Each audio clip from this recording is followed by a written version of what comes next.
Cheers. Hello and welcome to the Yacht Club. Hello. Salut.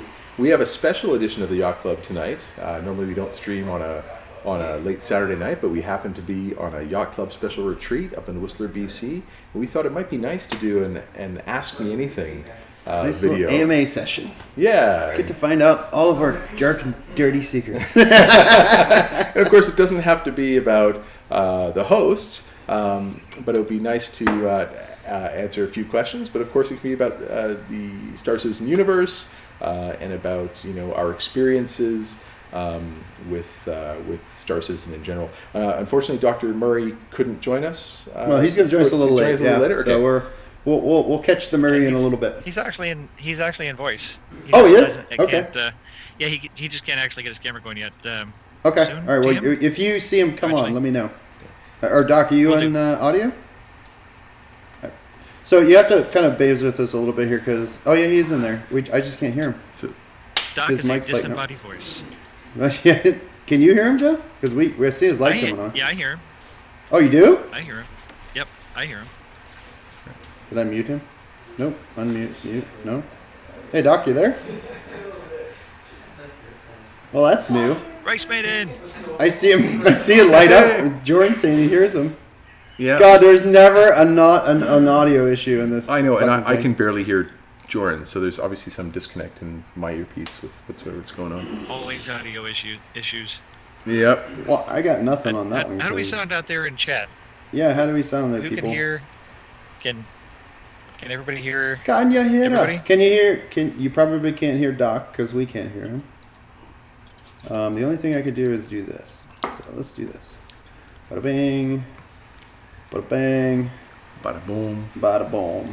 Okay, that's the only thing we could do. So wing bada. Right there. Okay, they can hear me. They can hear y'all. They just can't hear Doc.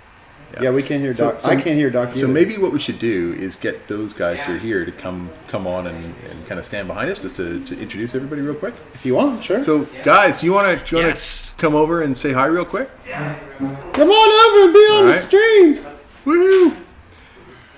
So we got Spectre getting ready to come on through. Come on in, man. Say hi. Wow, Spectre actually put pants on. Yeah, I finally decided to put pants on. This is odd. Pants on. There we go. You're gonna have to get like way down in there, like right here, like jump in the fire. Hey, that's Spectre. Here comes Sigelian. You all know Sigelian, Sigelian. streaming from his own channel and from the Night Crew. Why don't you even go over there? Yeah, okay, I'll go over there. He doesn't bite. Just go around. So we have like a wire nightmare right now. So Yeah. Oh, sure. Just tripped on the wires. Don't do that. There's not really any room to get in here though. No, it's okay. There's drinks and stuff. hey, Yeah. And then we've got got Rice Maiden Yep. in the back there. Rice Maiden over there.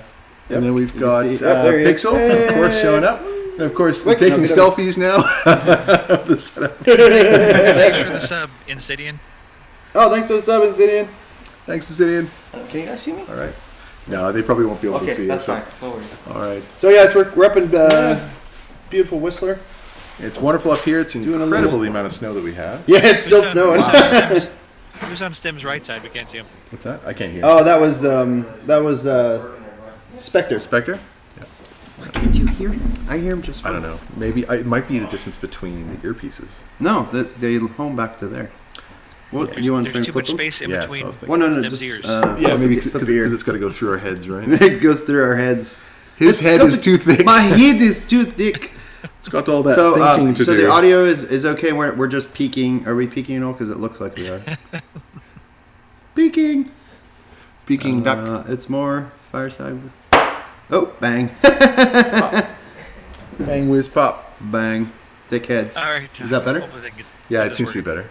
All right, Doc. We're gonna drop Doc, the voice real quick. Can Hold y'all on. hear him? Yeah. Oh, Okay. How about now, Doc? So you can hear him. Can Doc hear us? yep. I hear Doc. What the? That's weird. Well, this is a new Pretty one. quiet. You're pretty quiet though, Doc. I can There you hear are. her. I can't hear him at all either. This is bizarre. That Alright, is hold on. bizarre. He's right here in Discord voice with me. Okay. Oh, I can hear him now. Okay. Well, let's now do. What? Switch. Can hear your kids too. How are those kids doing? That is so bizarre. I know. It's weird. Well, That is very maybe bizarre. maybe we just go. Just put his kids on. That's okay. I'll be back later. No, you're good. We can hear you. Oh, they can hear you now? Yeah. Well, Well, we put it through Oh, the no, he just left. through the computer. oh, It's just Oh. it's just coming through the computer, but then that'll have feedback back in the mic. Yeah, Okay. he just stepped away. all He, right. just, Well, he dropped out of voice. damn it. Anyhow, Oh well. All right. Well. remote. Well, welcome to the Yacht Well, welcome to another typical edition of the Yacht Club. You know, the setup really can't get any simpler. You know, No, we're it really operating can't. From one laptop, we've got one headset, which we happen to be sharing, One mic, one microphone, One one camera. camera. We have an extra screen. You think that could be it? three different. We each have one drink. One drink. Well, some are a little more than one. So I've got some Red Bull on the side. You can also ask him about that. Very nice. All right. Well, On SC.com. do you Okay. want to talk about any Star Citizen? There's a little bit. There's a bit of news. There's a little bit of news. Salt. Jordan, you want to talk a little bit about some of the news, some of the stuff that's come down maybe on 3.8? 3.1? Well, yesterday we had Todd Pappy, which we'll cover in more detail on Wednesday's show. But there was a lot of, no, not that. That wasn't Is yesterday. it better? That was last week. No, yesterday. Oh shoot, that was the previous week. Where Yeah, am that's I? previous week. Is the No, audio yesterday was better? John Crew. I haven't seen John Crew yet. It missed. I've got to watch John Crew. It's the head. Yes, I watched Todd Pappy. Oh, yeah, that's right, that was today. A second time. Yeah, Actually. yeah. Oh, he's John worth Crew was watching yesterday. 5 or 6 times. So how was it? We've been so busy here entertaining I- ourselves and getting I have yet breakfast. to see it. I'm gonna have to watch that tomorrow. enjoying the snow. Actually, John, I watch it to take notes for the show. I heard it was pretty good. They were talking about medical gameplay a little bit. A lot of people are pretty excited that the Cutlass Red just dropped into the PTU. Yeah, 3.8.1. A little bit of hype there. I have not been in there yet. Everybody's all hyped over the medical gameplay. Have you guys heard about it? I heard a little They bit. So actually I heard have some. I heard you could spawn. You could set the Cutlass Red as a spawn point, and Or 890. Oh, really? or the 890. But apparently the 890 was bugged, or was a known issue for right now that you can't do it in the latest patch. Is that right? I haven't seen the latest patch notes. I know some people were using it on the previous patch. It is intended, so they're working on that. But yeah, so the medical beds will be able to be set as a spawn point, Nice. and also they will actually heal you. Oh, so it's the Okay, medical so beds how does in that the work? Because we 890. had It's not this. just Well, a we had spawn this point. conversation with how do they heal? Uh-huh. Because most of the time when you're in pretty bad shape, there's no way you can get to a Yeah, medical it- bed. So how does that work? Yeah. Do we? So Did they it's figure not super practical right now because especially in the 890, if you're like out on the battlefield and you're bleeding out, it's Yeah. going to be tough to get all the way to the medical bay. But the Cutlass Red though, if you've got a Cutlass Red near a battle zone, But you'll have to be you keeping that could Cutlass Red potentially- right behind people. Yeah, right. Yeah, like real close. So it's really just an early implementation, but people are Oh, excited yeah, yeah. because they actually have medical implementation. So in the future, a Metapin will be like a temporary fix, not a full heal, and or like delay your bleeding out or kind of semi-stabilize you until you can get into something like a Cutlass Red or an Apollo. So it's just and everybody's excited because nobody actually expected any medical gameplay at all, and Yeah. Right. now we got yeah. a couple of little things dropped in just out of the blue that nobody was expecting. So Yeah. Well, it's a nice surprise, you know. It's a big deal. Kind of to have that coming from CAG. Yeah. One thing I should say before we keep going is for those who want to get questions in, please submit them the regular way that you do questions. Either say them in chat. We have T Nightster, our illustrious main mod, is not here right now, but we do have. We got the stand-in. We're monitoring ourselves, and we also have Pixel that's here. That's standing in for T.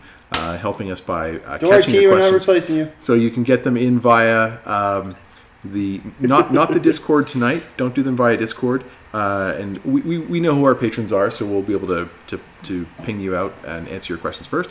But if you can put them into the Twitch chat or put them into the website form, we'll get to those and kind of go through it. So more about medical gameplay. Do we think that do we have any information on how quickly this might roll out in terms of? Yeah, did they give any release time? Because 381 hit PTU, right? Yeah. So Yeah, we've really been out. Yeah, 3.1's been out for a few days now. So what we're talking about is actually in the game now. Okay. Right. So it's just a matter of when it'll be. I want to say viable because right now, as an emergency thing, if you get hit, you're lasting 30 seconds if you're lucky, right? Right. So as a spawn point, that's fantastic. I mean, that's our big win right now. Is you could have your 890 on some planet or out in space somewhere, and you can spawn, and that's fantastic. And not die horribly. yeah, it's fantastic. So, Jordan, have you had any time just having the in the cutlass verse? near combat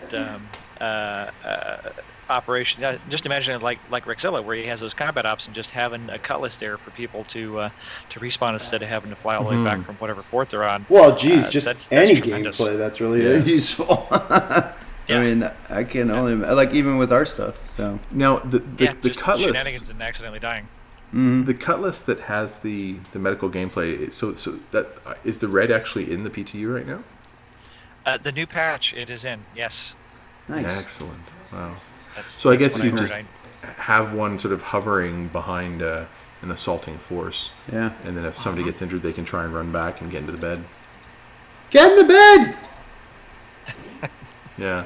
Clearly it's a Yeah, temporary I mean, thing, but people it'll be still- fun. We'll still mostly be using Excuse metapins, me. but as a respawn point, that's tremendous for people. So was there any actually? Because somebody mentioned something where you can use a metapin on somebody else. Was that in there? Not yet. Not yet. I That tell you was that- on the roadmap, Okay. but it's not So, not in game yet.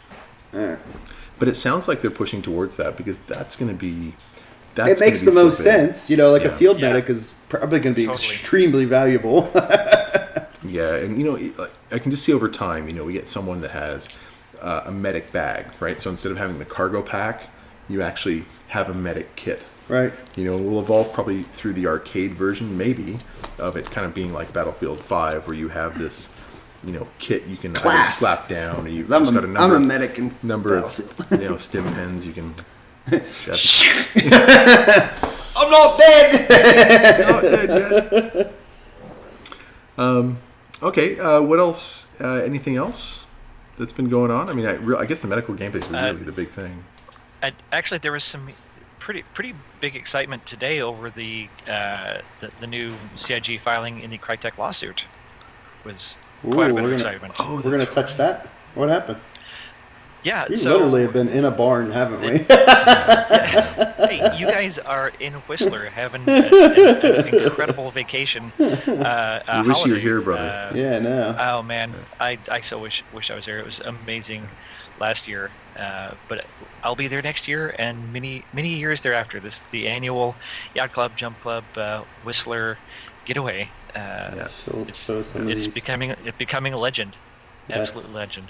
Yeah, scary legend. Yeah, but yeah. So the that's such a great picture of my. So that's from Mount Cypress.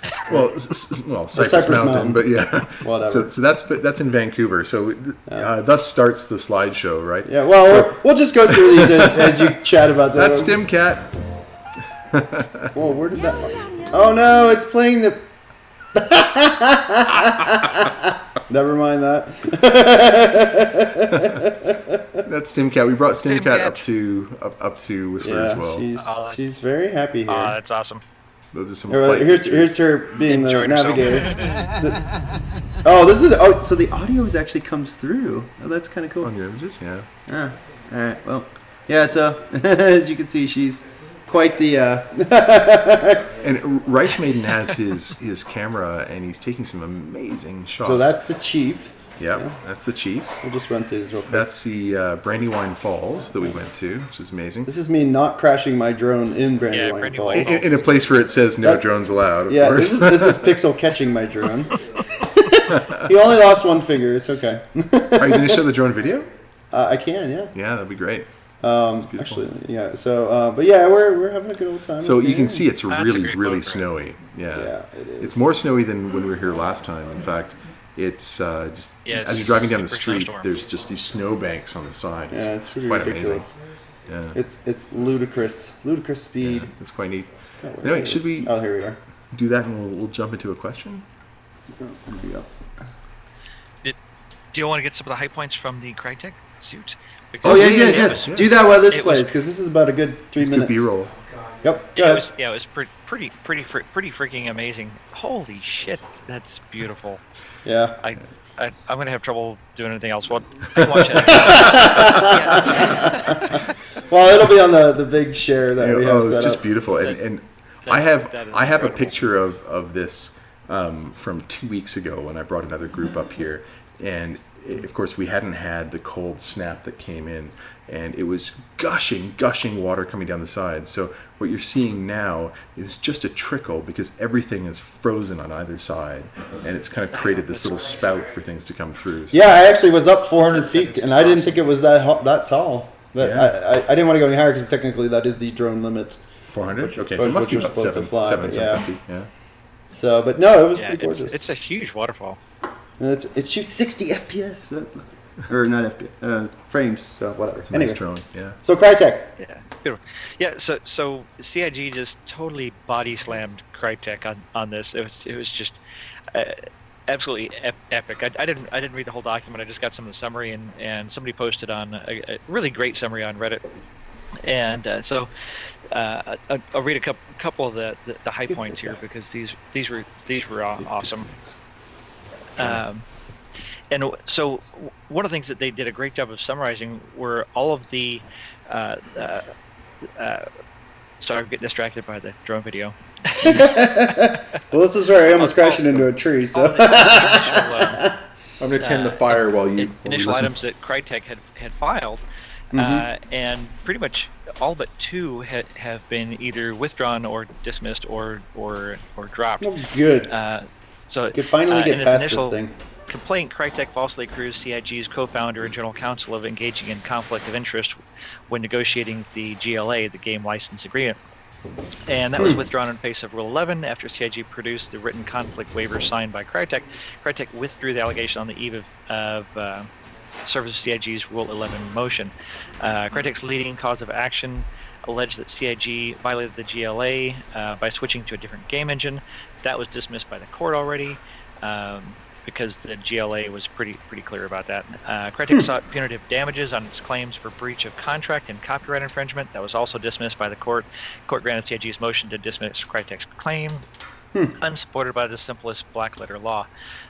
Its second amended complaint, Crytek added a new claim alleging that CIG violated the GLA by engaging in a competing game engine business, also dismissed by the court.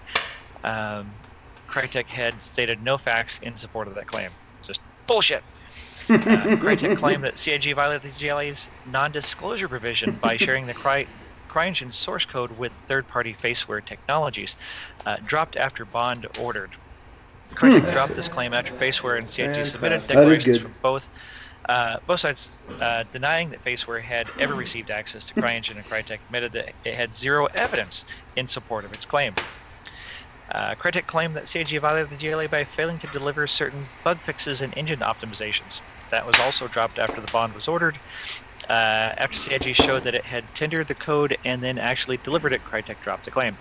And the last one, Crytek claimed that CIG violated the GLA by posting snippets of CryEngine in the Bug Smasher videos. And that was also dropped after the bond was ordered. CIG pointed out that Crytek had already published all of its code and thus could not possibly be damaged by the alleged snippets. Crytek dropped the claim. So just about everything has been dropped except for the thing about the Squadron 42, which they were trying to withdraw their without prejudice, but they've got their $500,000 bond up, and so CIG is asking for $900,000 in legal fees. And so We're getting our money back. so this was the best part. Let me find this. There was a particular quote in there that was just absolutely Ooh, what was that? hilarious. It had to be Somebody just toast. something. Hey, thanks for I'll- the follow, I'll chat for a skeptic. minute while I look Okay. at this. Oh, so this is one of my favorite shots. Thanks, Rice Maiden. Trash panda in the snow. Of course, some more StimCat. So this is a little album we threw together. Obviously, it needs some curating. This is us at dinner. Had a really good time. Really good dinner. Oh, it's great. Some of Whistler. That's where we're at. This is me covering up StimCat, who absolutely loved it. She loves a cake. So we did get the challenge coins out to actually see people other than me to see it. So it came out really good. I've been waiting for it for the longest time, and finally got a chance to get a It really came out nice. It's gorgeous, and the pins are fantastic too. Yep, the pins really came out well. Great. And they have the good lobster back or whatever the hell we call them. Do you have yours yet, Jordan? No, I gotta send. I'm sending.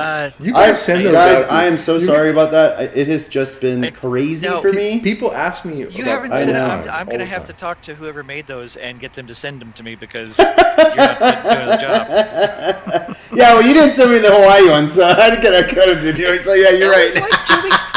You guys were No, in, I know. You guys were in England, and then you were back Yeah. for 2 weeks, and then and then I was out of town for 2 weeks. Like it was only 2 weeks. This seemed was like the a long best. time. This was the best sign that we've seen. Yeah, Drink down at coffee, the do local stupid coffee things shop. faster with more energy. That's a sign for you, Jordan. here's What's us that? in the Keep going. in the gondola of doom. That's the whole group. So we were supposed to have a few more guys, but there's only so much capacity up here. But 2 people couldn't make it that had planned to make it. But we have Astro, a we missed you. fantastic Who's the group. other one who didn't make it? Obviously Jordan. Kevin, the Driftwood Brewery guy. So that would have been Okay. that would have been good. Well, we missed. So we have, starting on the left, we have Rice Maiden on the left, then yours truly. Left. Sorry, starting on the right. Yeah, on the right. I was talking about their left, our right.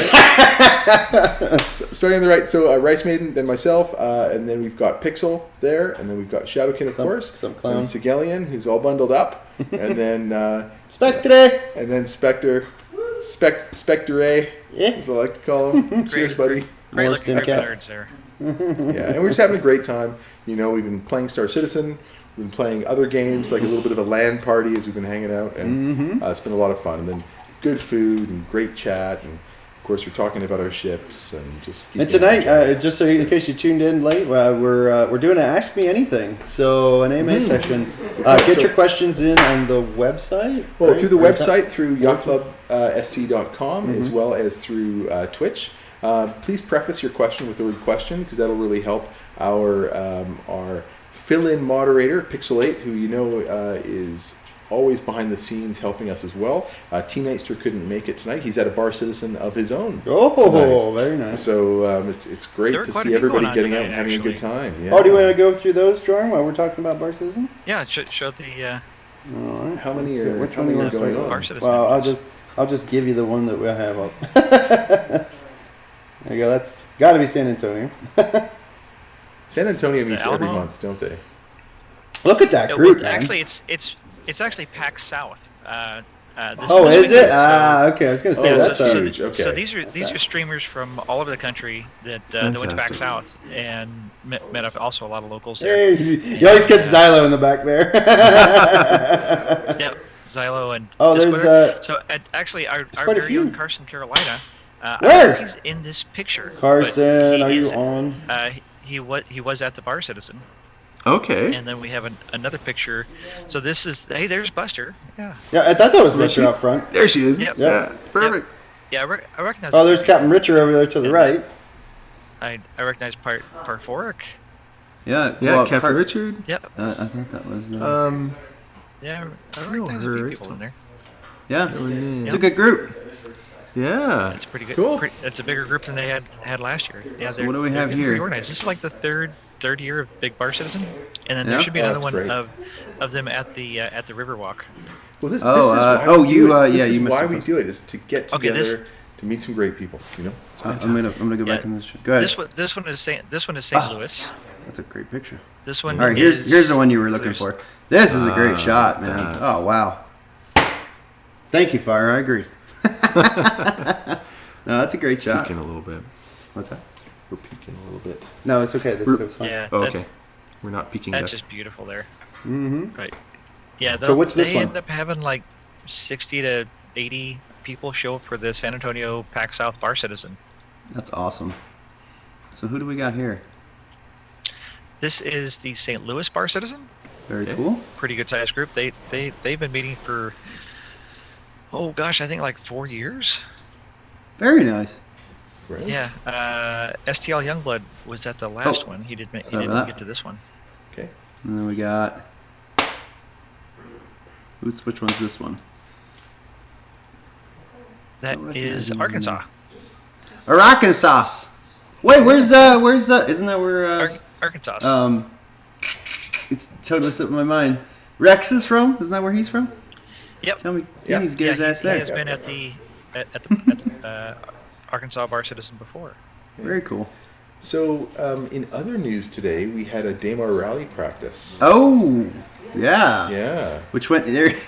Very interesting. So we have Sigella on here who's actually helping out with it quite a bit, Yeah. doing the website and some other stuff. So, Hey, Sigelian, Sigella, you want to make some comments? you wanna come and comment a little bit? You can sit in my chair and talk a little bit about Daymar rally. Yeah, man.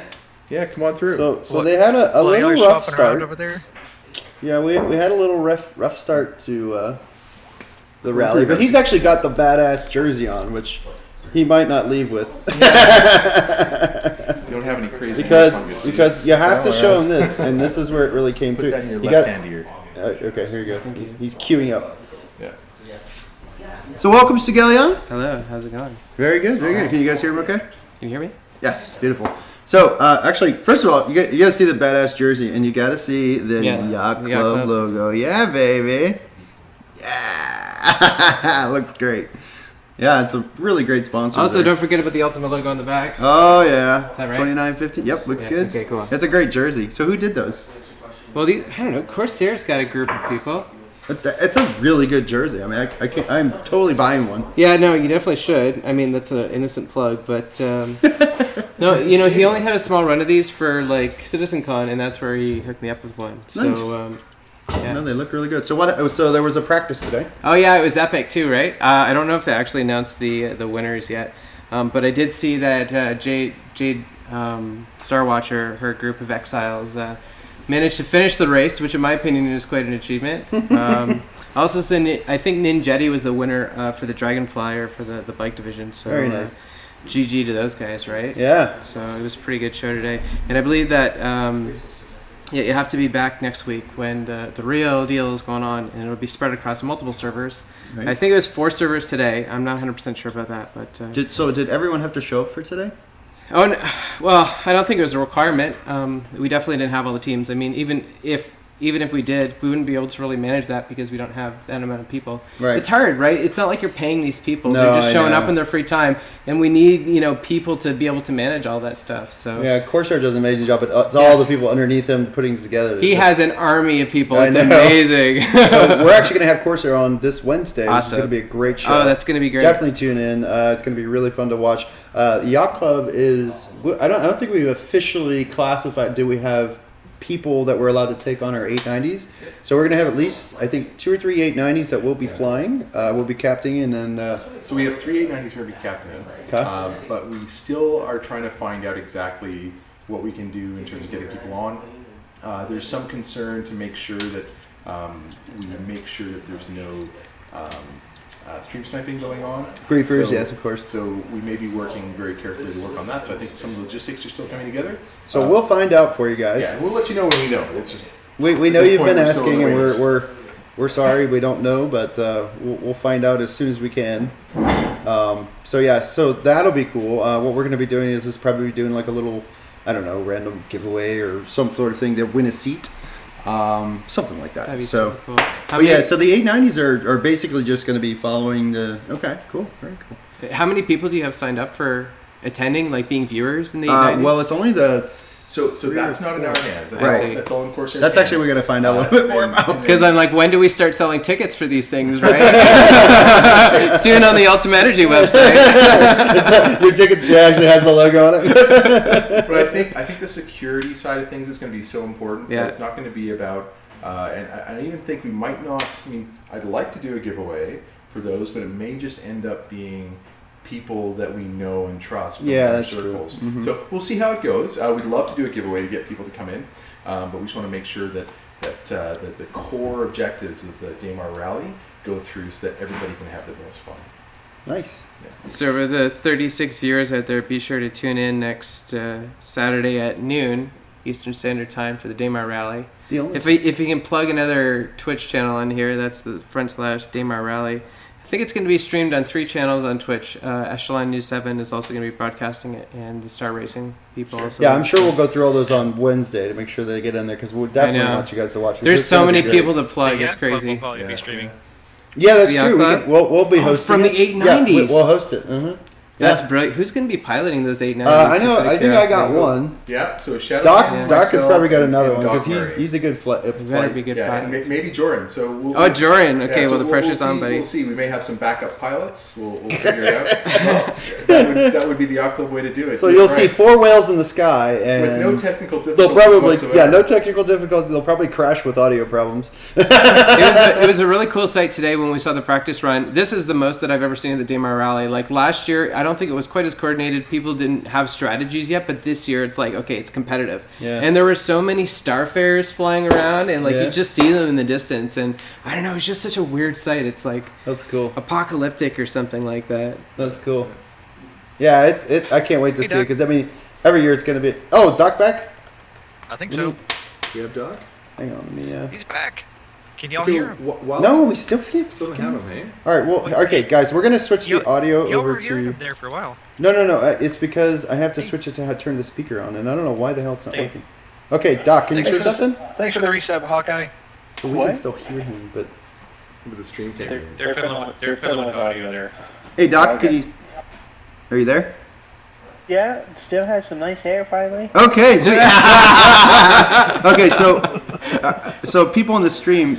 So Doc, if you could say a little bit more, I just want to see if he's feeding back because we have to play him to the speakers for some reason. Yeah, Doc, go ahead and say blah, something. blah, blah, blah, blah. Test, test, test, test, test, test, test, test, test. Does that sound good, stream? We just want to make sure it's not interfering with the audio. Yeah, because we're open micing right now. Yeah, I hear Doc. Okay, but it's not over much. Okay, so we're just gonna have to Okay. do it that way. That's Okay. fine. Well, I don't know why. That's very weird. so I can't hear myself, so that's good. that's good. Okay, fantastic. All right, are you in the video yet? So Sigelian, how do you want to tell people a little bit about how you're involved in Daymar Rally, real quick? I can't do it quickly, but I'll do Okay. my best. Yeah, give us So the TLDRs, I don't know. I'm still waiting on messages back from Asapita and Corsair on what exactly I'm going to be doing. Okay. Last year, I did camera work at the finish line and just commentary for Echelon News 7. I hope to do commentary again this time, but I think I'll jump on a camera as well. Okay. Because I have like the yellow Reliant. Well, there you go. The yellow Reliant. The news The van. news van, yeah. Yeah, I the got it goods, for the yeah. purpose of the Daymar Rally, so... Bingo. But there's so many talented people like trying to get into those roles, and I'm not exactly like a novel person in the cinematography Well, part don't put of Stiv in Star there because he Citizen. just gets sick. You got it. Hey, Video. and like Oh, we are? Okay. I don't know if you guys saw. Yeah, we got Doc's video now. Okay, great. I don't know if you guys saw the promotional video that the Daymar Rally did at CitizenCon, but that was all player done video. Like it wasn't Hasgaha. Like Hasgaha does his own stuff, but like it was just people who are the camera people, like Ross, and going to be other people. So Okay. And then you were doing something today behind the scenes to assist. So you've been involved somewhere on website or in the tech end? I would love to talk about Star Racing if that's what you're suggesting. Yeah, very, very quickly. Yeah, so Star Racing, if anybody out there in the world of Star Citizen is interested in running your own Daymar Rally or similar event, check out star.racing.sc. Star.racing.sc. It's just a way that you can be able to manage your own tournaments and kind of be able to market yourself.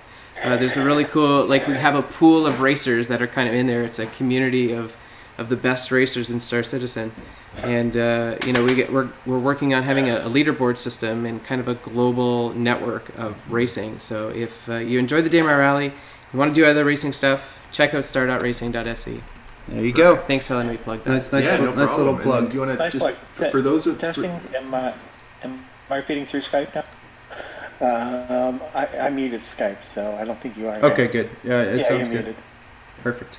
And then for those that don't know, that may not have encountered you on through your own channel or through the night crew, You just want to tell them maybe where they can find you? Oh yeah, I'm also a Twitch streamer. So I stream Monday to Friday, 7 a.m. to 10 a.m. Pacific Standard Time. And I got a really cool mini game that we do on our stream now, where people do cargo runs, and they get paid for doing cargo runs. And I have a spreadsheet where it's kind of gamified, where you can see if you're the best cargo runner, by making X amount of dollars or X amount of credits in game. So I usually have 2 or 3 caterpillars running at full time during my stream, and whoever makes the most money within that period using my capital wins the race of the day. So Nice. check out my stream. Nice, very cool. And then no prizes, but some talk about prizes coming soon. Maybe? Soon TM.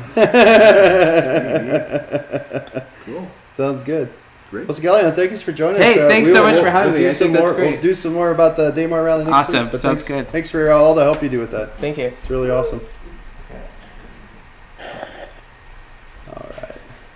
Woo! We're gonna get. Oh, I had the thing in my head. Oh, yeah. Oh, Thank you. Sorry. no worries. Got any rubbing I- alcohol? No.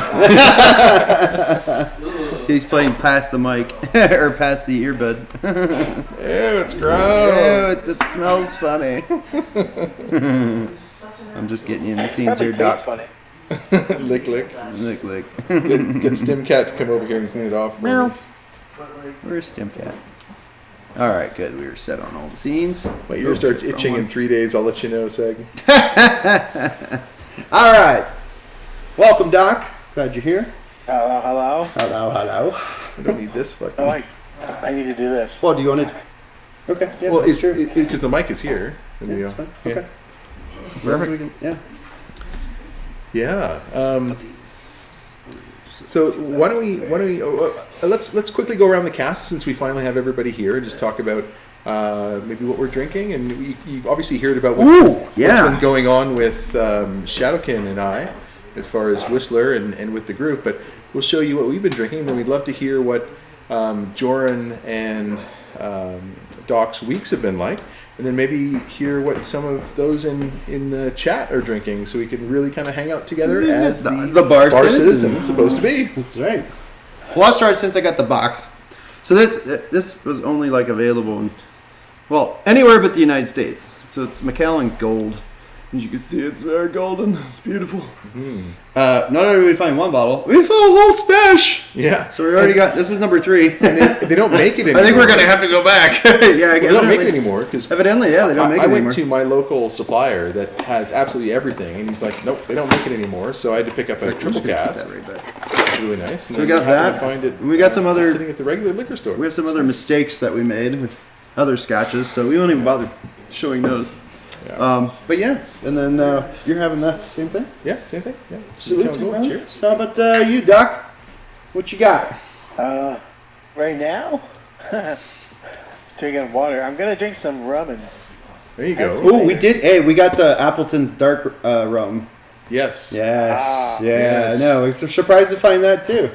Evidently, you just got to go to Canada to drink. And then when you're in Canada to drink, pro yacht club tip is to go to Loblaws, which is it's a step above Superstore, but depending on which one you go to, it might not be too much.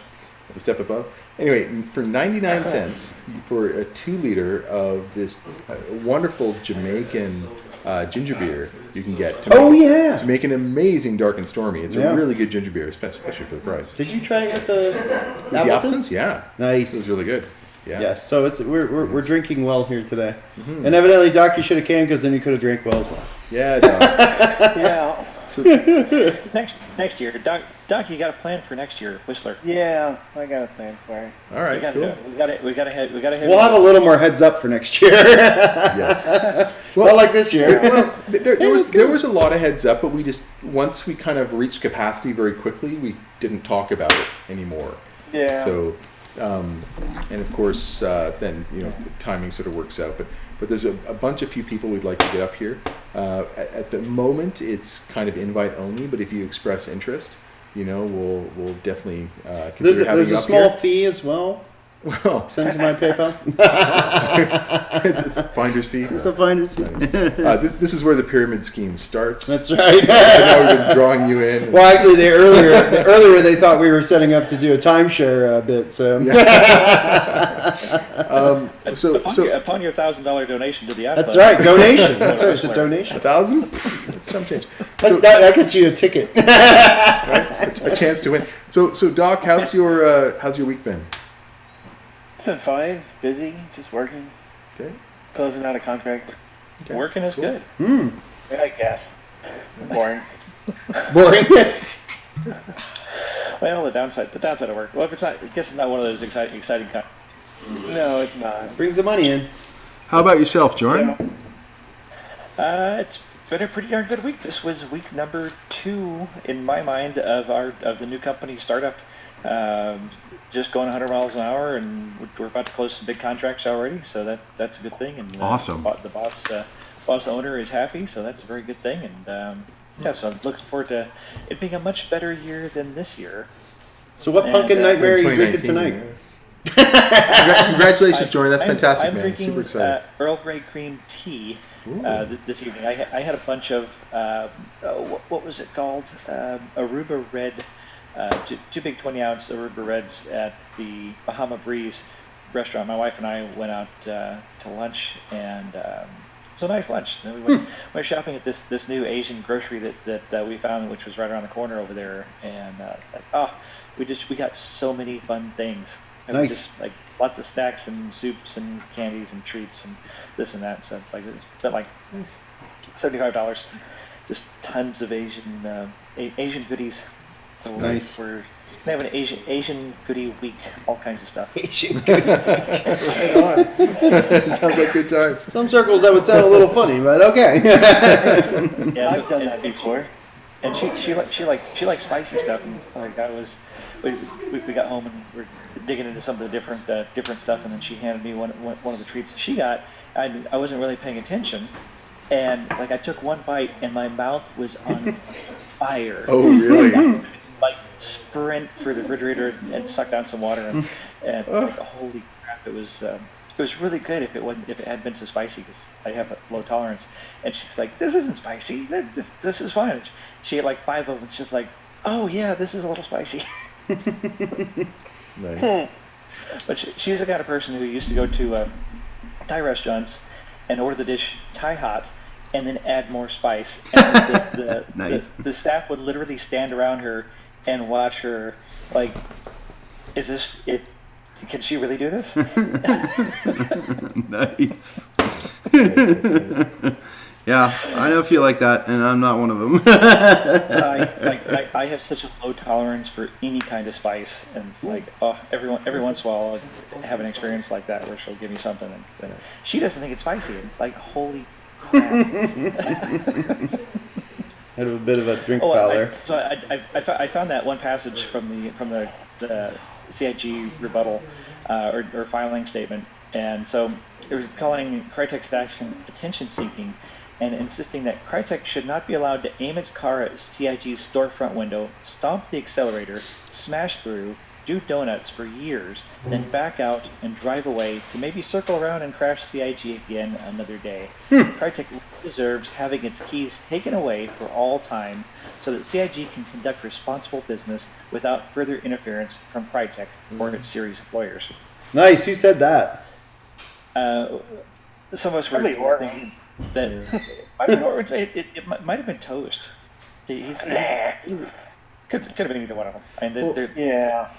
Is But, CIG yeah, going for damages? Is that basically what they're doing as well? No, So they're trying to get Crytek to pay for their legal fees. yeah, that's what I mean.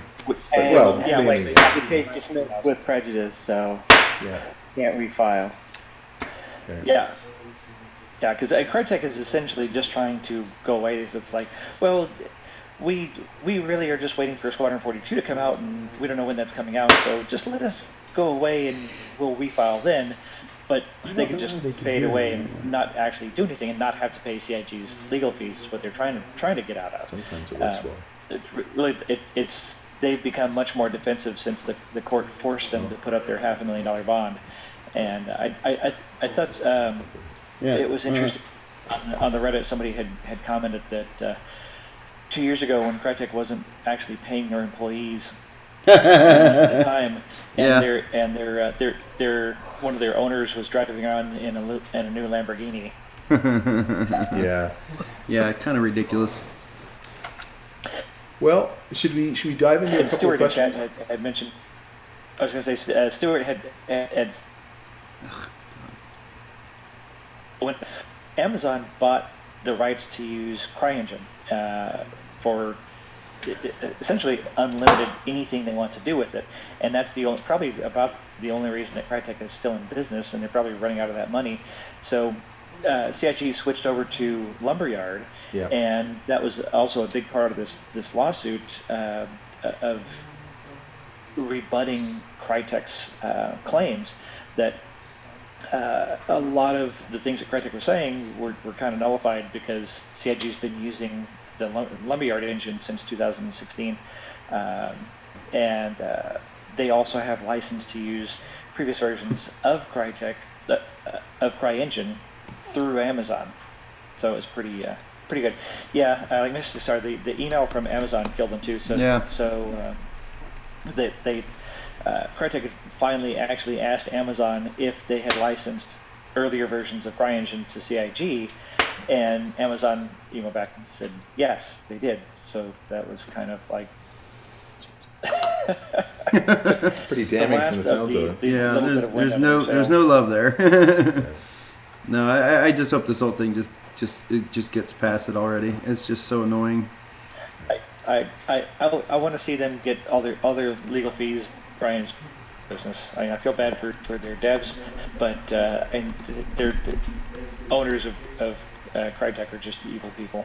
Well, and it's really disrupted Star Citizen moving forward and hitting deadlines that we'd like to see. And Yeah, agreed. Well, it's also just been really, it was 2 years of bad publicity where people were really playing off of this whole negative thing that CIG has done something wrong, and even up until like last month with Crytek's last filing, some idiot on Reddit twisted everything around, and a bunch of the game media actually took this fool off of Reddit's post as some type of factual analysis, and published it, and people were saying that was a whole hubbub about Squadron 42 being delayed indefinitely, which was bullshit.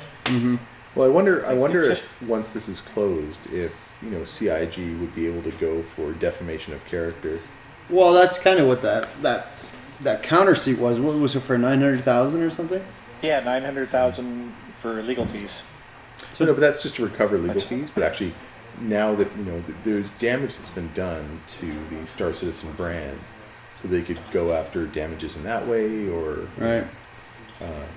Well, whatever the case, it's whatever. our money that was spent. So yeah. So Kinda- Yeah, we somebody said should that was be like 900 rightfully a little pages. bit pissed about it, right? Yep. So anyway, agreed. assuming that it is not justified, on Crytek's end, assuming that it's not justified on Crytek's end, we should be pissed about it. But anyway, Right. we all want the project to be successful. Why don't we dive into a couple of questions?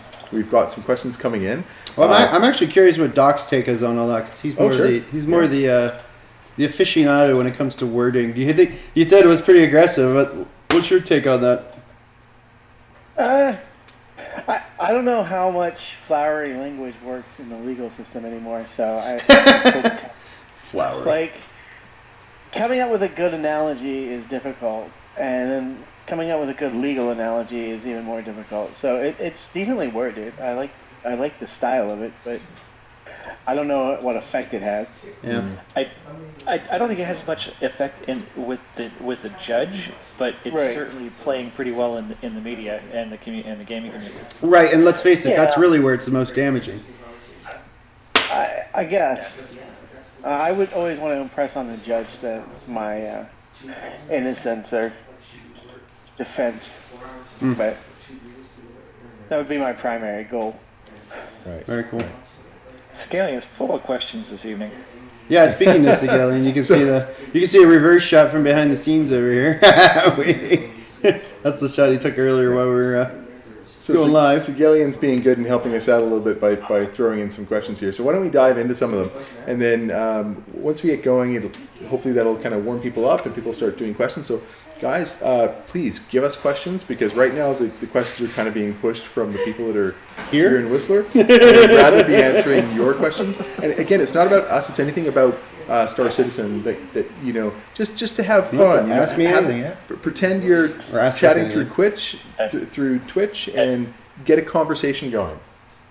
Ask what it's like in Whistler, British Columbia, with the Yacht Club. It's amazing! So it's a lot of alcohol. It's almost an alarming amount of alcohol. Okay, so why don't we dive in? So Sigelian asks a really good question actually to start off here. So he says, will my ships appreciate over a long period of time? Let's say, how much will they be worth in 10 to 20 years? And I would say 10 years. I mean, I don't know. Like, this is one of the games that could last. I mean, Eve's well over 10 years, and it's not nearly as good. So, I mean, would it appreciate? So it's obviously these ships are an investment in time. So once it's live. Well, sure. So we are buying ships in order to save ourselves time getting into the game. Mm-hmm. We're also backing the game. I mean, really. Hey, Astro, good to see you, buddy. Hey, Astro. So Astro is one of the guys who's able to join us, and he wasn't able to join us. So it's wonderful to see you in chat, buddy. Cheers, buddy.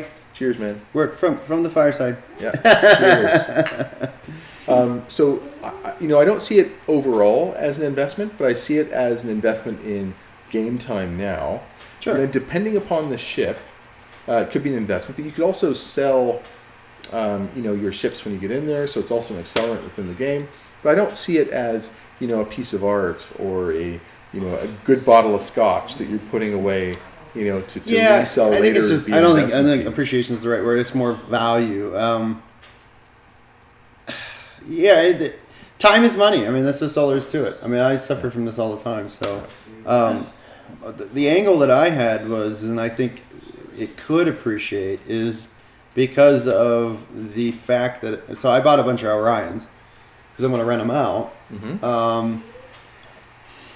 I can see those appreciating because of immediately, but I mean, I really think the player economy, once it gets ramped up, I mean, the players do crazy things. I mean, they're just no gaming company has done it well to say, oh, well, it's going to take them 2 years to get that done. 3 days later, they're already to that point. So, WoW screws this up all the time. Eve suffers from it. I mean, all the big games, when you get players that are focused, it's ridiculous mode. So, right. I feel like a lot of what's going to happen is you're going to get a lot of money made, and then once that money is made, now they can buy their stuff in game. So I'm not, the count of ships is going to keep going up.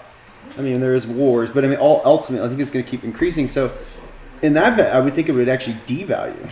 Well, let's look at the example that you had, which was renting an Orion, right? Mm-hmm. So if assuming CIG does rent Orions in game, via an in-game rental,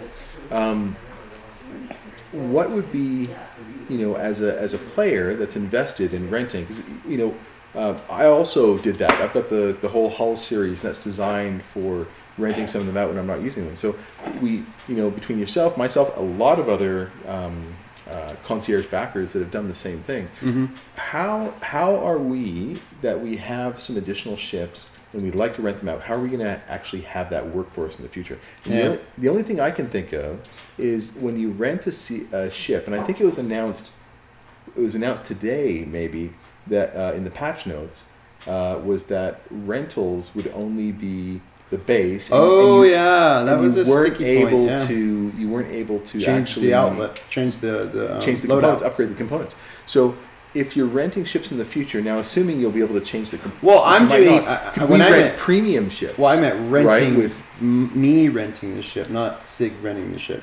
Because Eve, I get it. I get it. But let's say you've got a few Orions and you're renting them out. You could rent them out with high-end components, right? True. And that would be how you could separate yourself sure. from CIG and still actually and in a mining ship like Orion, that would make a huge difference. Yeah. So it's trying to figure out, how our designs of how we want to play the game and what we've seen is, using the wrong term investment, because a lot of us kind of see it as an investment, even though really we're pledging the game. We should expect absolutely nothing out of the money we put into it. Sure. But we'd love to be able to get some kind of value out of that lasts a little bit longer. Yeah, so I mean, back to the original question: will the ship's value increase? Yeah, and that really was the base question, and probably not. I think the LTI ships could potentially. Well, the whole concept of unless you can buy LTI in game. So we've been having a lot of conversations about this while we're here. You know, what is LTI and what's the value of LTI? Well, yeah, we haven't really defined. You know, and then also limited. What does limited mean? You know, so Joran, you probably have something to talk about this. So with the 890 Jump Club, we've been carefully monitoring how many 890 jumps have been for sale, right? And then we've been using like Fermi theory in order to sort of figure out, you know, within a like a factor of 10 issue as to whether or not, a factor of 10 error, as to how many 890 jumps were sold. And of course now, you know, it's just, it's a limited ship and they're just up saying limited stock. So we have no idea how many are selling. It's completely lost. So like, Joran, do you want to comment?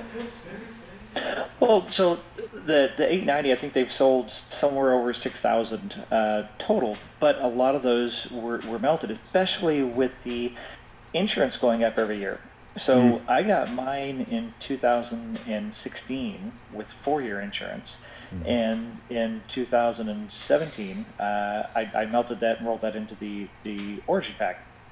So I got LTI on that, and I got the rest of the ships. But a lot of people in 2017 cycled their 890 into 5-year insurance, and then in 2018 into 6-year insurance, and then holy crap! Now in 2019 it's 10-year insurance. So people could have bought their 890 and melted their 890 3 times just to get better insurance, which I think was really a just asinine. Somebody was not thinking that through over time. From a product perspective, it's not a bad way to go. It's just, you know. Well, from the player standpoint, it's absolutely fantastic. From CIG's standpoint, from a sales strategy standpoint, it was ridiculous. So Relasian brings up, we have no idea how many were sold with that 10-year insurance either. That's right. But so I mean, it's you see, the thing is, it's like it's bot versus you have to be very active. careful to say things like asinine, because there's artifacts of a system that you design, right? And so you call it legacy, technical debt, you might want to call it as well. And you have to deal with that technical debt as you go about. So yes, we all agree it could be done differently, but we also have the benefit of hindsight. So as we get to it, so I don't want to be too. I was actually saying it at the time. Fair enough. Yeah. Okay. With the benefit of hindsight. Yeah. If they sell it this year and they add another year, then that everybody's going to melt their ship from the previous year to buy it this year, and then the people who want to buy the ship that don't own one are going to lose out to people who are just recycling their ships. And I said that in 2017, and I said it in 2018, and then I said it again in 2019. Well, they're balancing quite the edge. Cutlass Emerald. Somebody said the Cutlass. That's great. No, there is no Cutlass Emerald. Great. Sorry. Well, so they're trying to, they've told us many times that LTI is not going to be that important, but they know that LTI sells. So clearly, you've got different departments, or they're riding a knife's edge between, the marketing speed that's working for them, so that they can accelerate the game development, and being true to what they have. So if they all of a sudden started making those ships LTI, where they went from 7 years to 10 years, which was a big move, but if they really went from 7 years to 20 years, all the LTI people would be in an uproar. Sure. So that 7 to 10 is probably that balance point. But I mean, it goes with back LTI to are not going to be upset once about the game goes live, is there going to be LTI available? Like, can you buy it with UEC? No. Okay, so that adds value I don't know, man. 10 years down the road. Because theoretically, you would only have new ship sales that should have LTI. I'm assuming and as well. And this I'm is assuming all, no as well. Well, this is also, this whole thing with LTI is like, the real value is, it's just the coolness factor, let's face it. Well, no, that there is actually an assignable monetary value to LTI, to insurance, because every ship that you have to pay for insurance on you'll have a monthly fee. It's going to be a fairly small percentage. So, of the so value. in the end, Yeah. the answer to the But question the is the yes, larger it probably ship, will. The more it's going to be. And so Oh. if you have a large fleet, Okay. Try to wrap it back to the question. you're going, Yeah, fair. and that's why once people start working up and having larger fleets, and that's why they start obsessing over it. Partly because they want to minimize their monthly cost for paying for insurance for all of their ships. So that's an assignable dollar value there, but I think the emotional attachment that people have to LTI is way overblown. It's way overblown. Yeah. Oh, totally. And Well- and here's the next question, because it really ties down to that.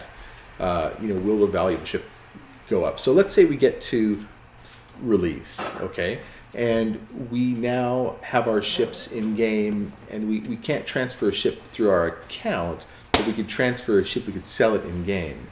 Does that LTI follow the hull to a new owner? I believe that insurance follows the hull.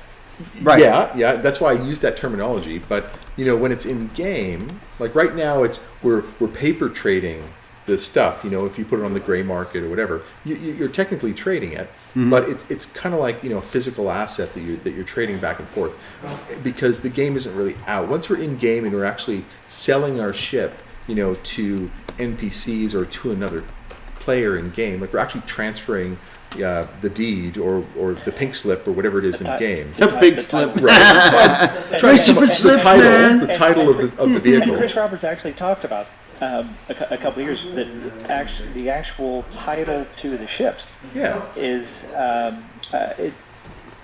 you own that. So if somebody steals your ship, they do not legally have the title to your ship, but you could transfer the title to your ship. Okay, so we know that's going to exist, but do we know if LTI will transfer with it? We're believing that should stay with the hull, with whatever that insurance has with the ship. It's 4 years, 5 years LTI, and I think a lot of people, that's one of the reasons that they are so attached to it emotionally, Sure. that they feel that it would add additional value if they sell the ship in game. And I would agree with that. And that goes back to the original question of the appreciation of value of ships. All ships that are purchased with cash during this early stage, and we're still early on in development, it is a huge discount. And I've been having this conversation with a lot of people here lately. Especially the bigger the ship it goes, the more of a discount it is. So thanks for the last two follows you had, Lewin and Sir Double Tap. Thank you, guys. Welcome. Thanks for the follow. Yeah, So the only and that's why I have an extra Vanity Merchantman to sell in game several years down the road. Right. And really, that value is going to be established by the marketplace. NPCs are not going to purchase ships from you at full price.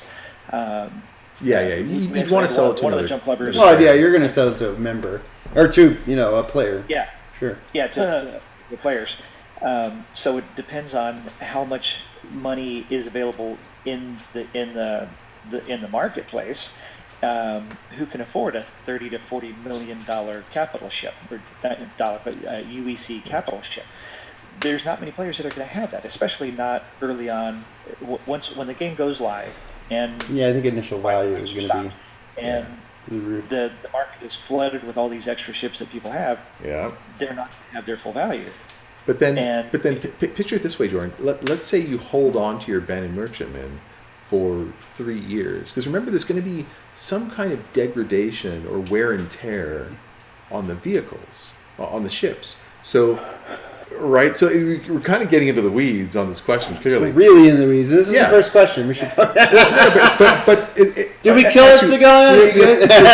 we've got a lot of questions coming in. A lot of questions coming in. But the just very quickly, we don't know how it's going to go. We don't know. We know there's going to be wear and tear, but will it be to the point where you can't repair it, right? Where you have to. It's like, it doesn't matter if it had LTI. It's got 300 million kilometers. No, it's got 300 quadrillion kilometers on it, right? And it's done. Like it's been blown to pieces. It's I think it all comes down to we don't know, but maybe. I think it's a matter of how you play it. We do actually have some data on that as far as maintenance and repair and replacement. Like the Banu Mershemans in lore are passed down from generation to generation Right. in the Banu culture.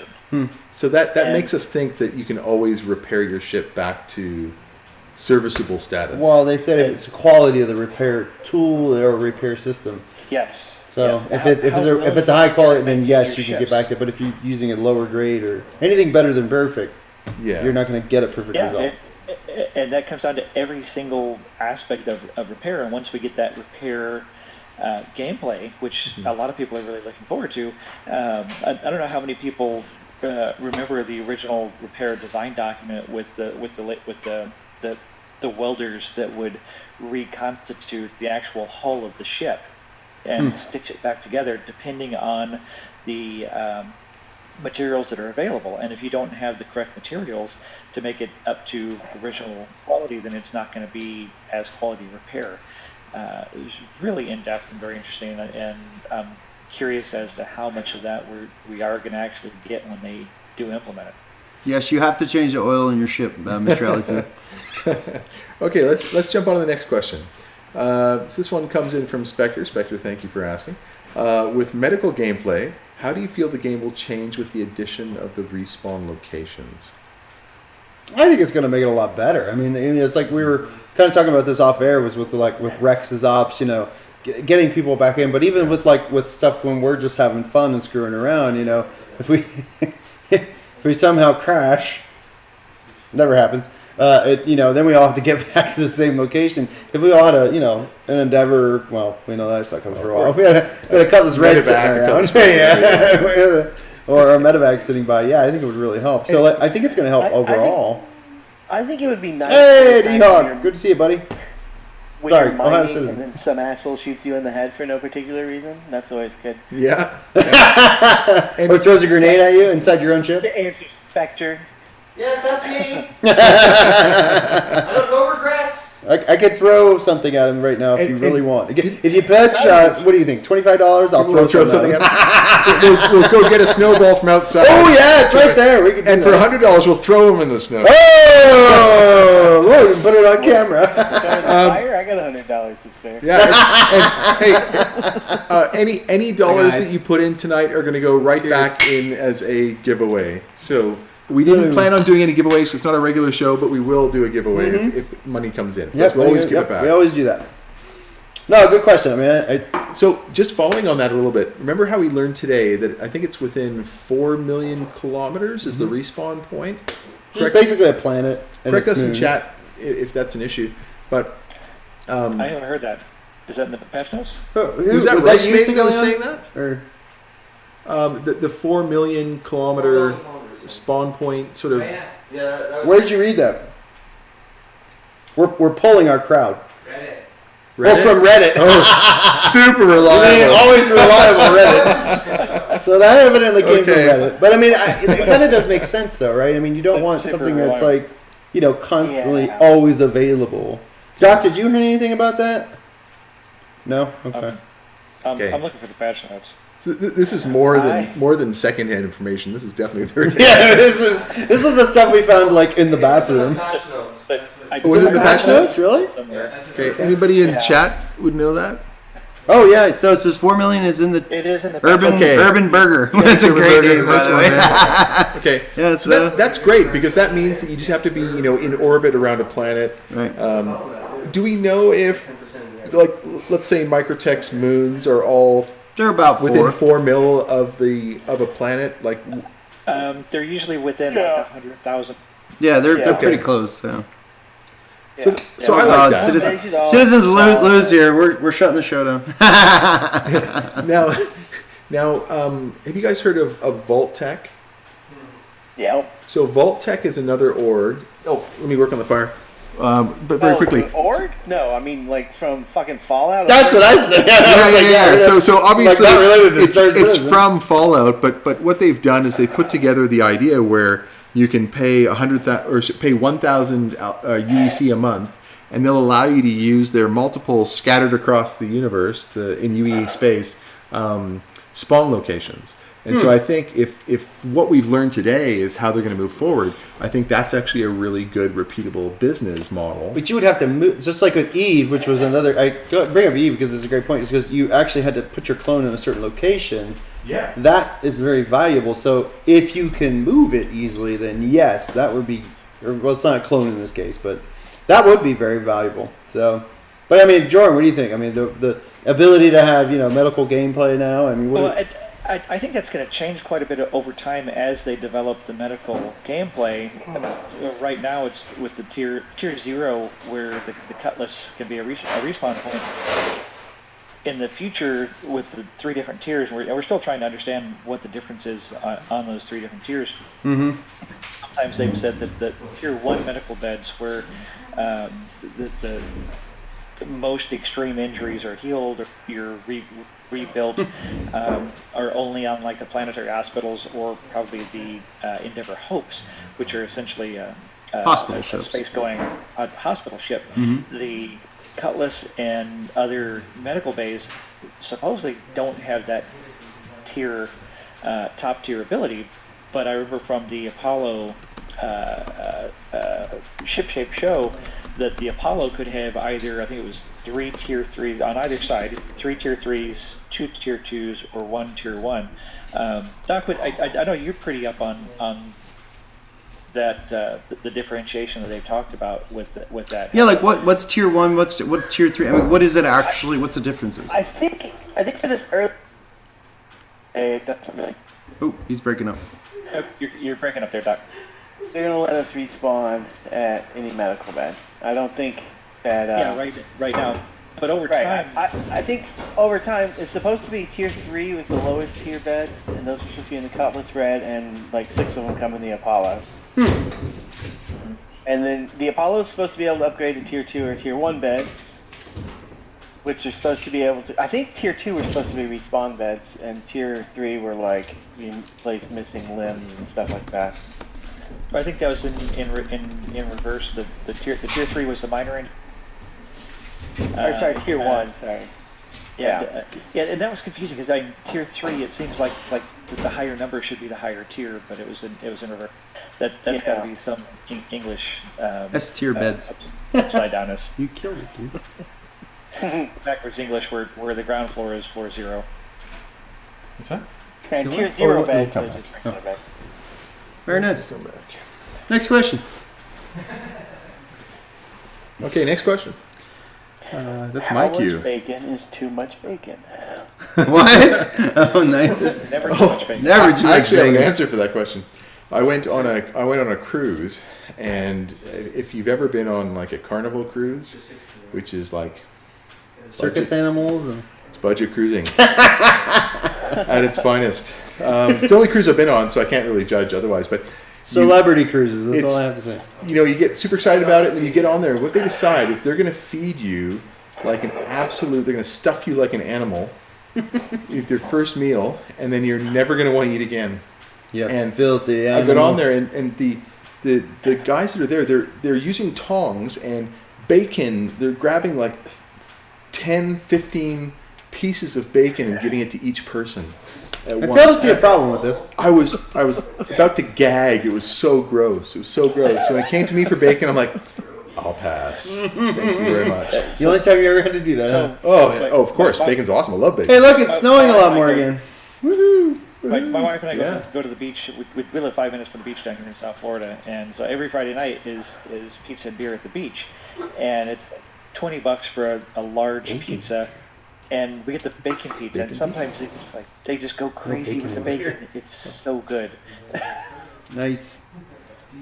All right, so let's go to the I next. think putting bacon on We got like potato chips 4 is million worth questions me. to go through. Okay. We've answered this one, I think.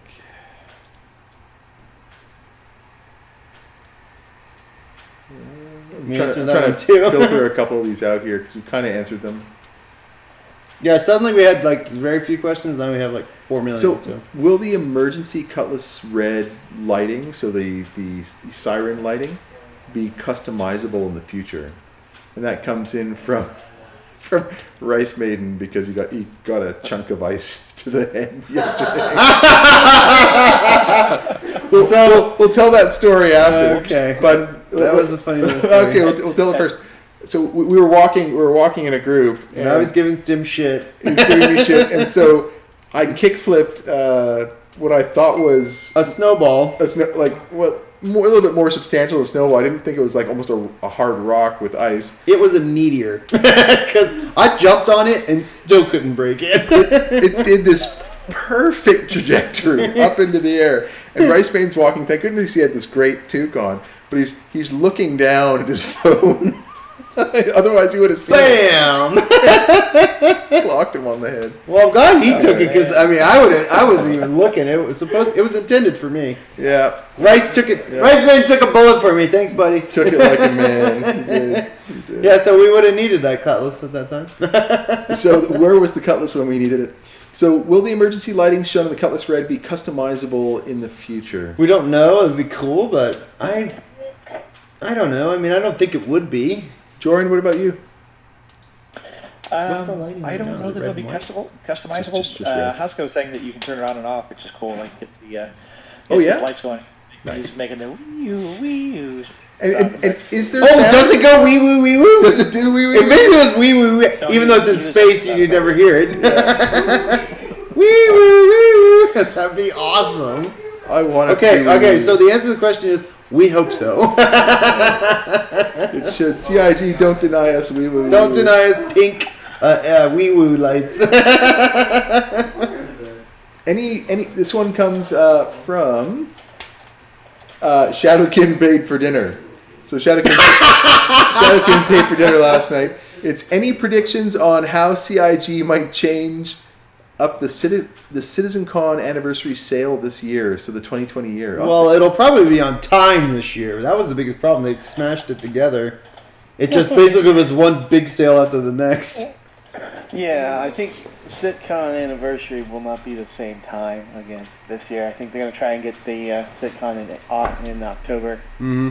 Yeah, that way they're actually spaced out. Yeah, it was Right. it was really interesting, kind of because they had CitizenCon when they had it, and they tried to merge It was everything just at the so same late, time. yeah. I mean, so in case you guys didn't know, I mean, we do know a little bit of the inside stuff, which is now kind of public, which is there was just a lot of planning issues, like actually getting not so much the venue done, but everything to the venue, organized at the venue, put together at the venue. That was the big delay this year. But I don't know if that really affects because the marketing team, would that really affect their ability to get out a Hey, Bad Wolf, what's up, buddy?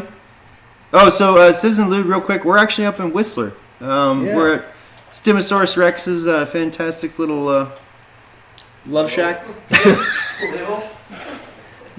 so it's a chalet that we have up here that we're lucky to have access to in order to put together our annual yacht club getaway. So we It's tried the to do this second last year, but it was really early. And it was We more did of a few jump video, start one. and the best thing was is Stim put this little camera up there, and it was recording, and it stopped midway, and we didn't know.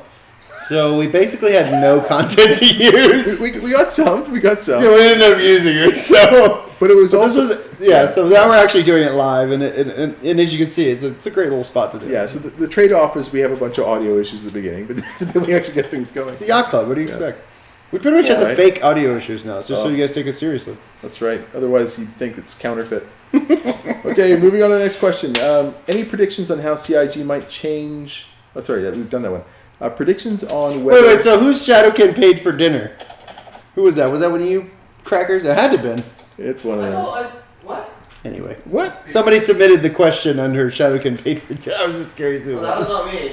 Good job, Spectre. Good job, Fine, Spectre. Rice. Okay, predictions on whether Squadron 42 ships will be pushed to the PU within 6 months of Squadron 42's God, release. I hope so. That's really good. And that comes in from Wait. Sigelian. Great question, What do you- buddy. What do you mean by Squadron 42 ships? Probably like the Japan? Idris and. Oh well. The Bengal? No, Yeah.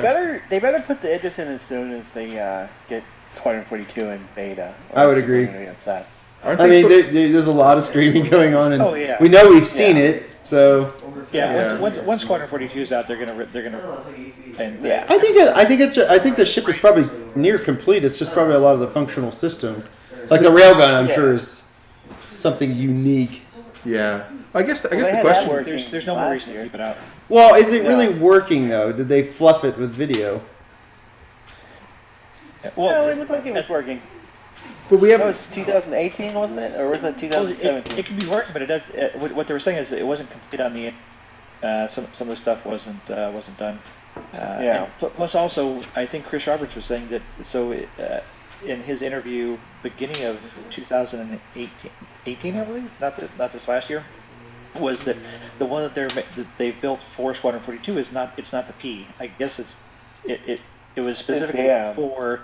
It's the M and specifically for Squadron 42, so there might be some Yeah. things that are a little bit different about it. So he said that for the P, which is the one that most everybody owns, they've got to push that one out, and they're not going to do that until after they're done with everything for Squadron 42, Which makes could be sense, this year yeah. because almost all of the major ships for Squadron 42 were scheduled to be done in December.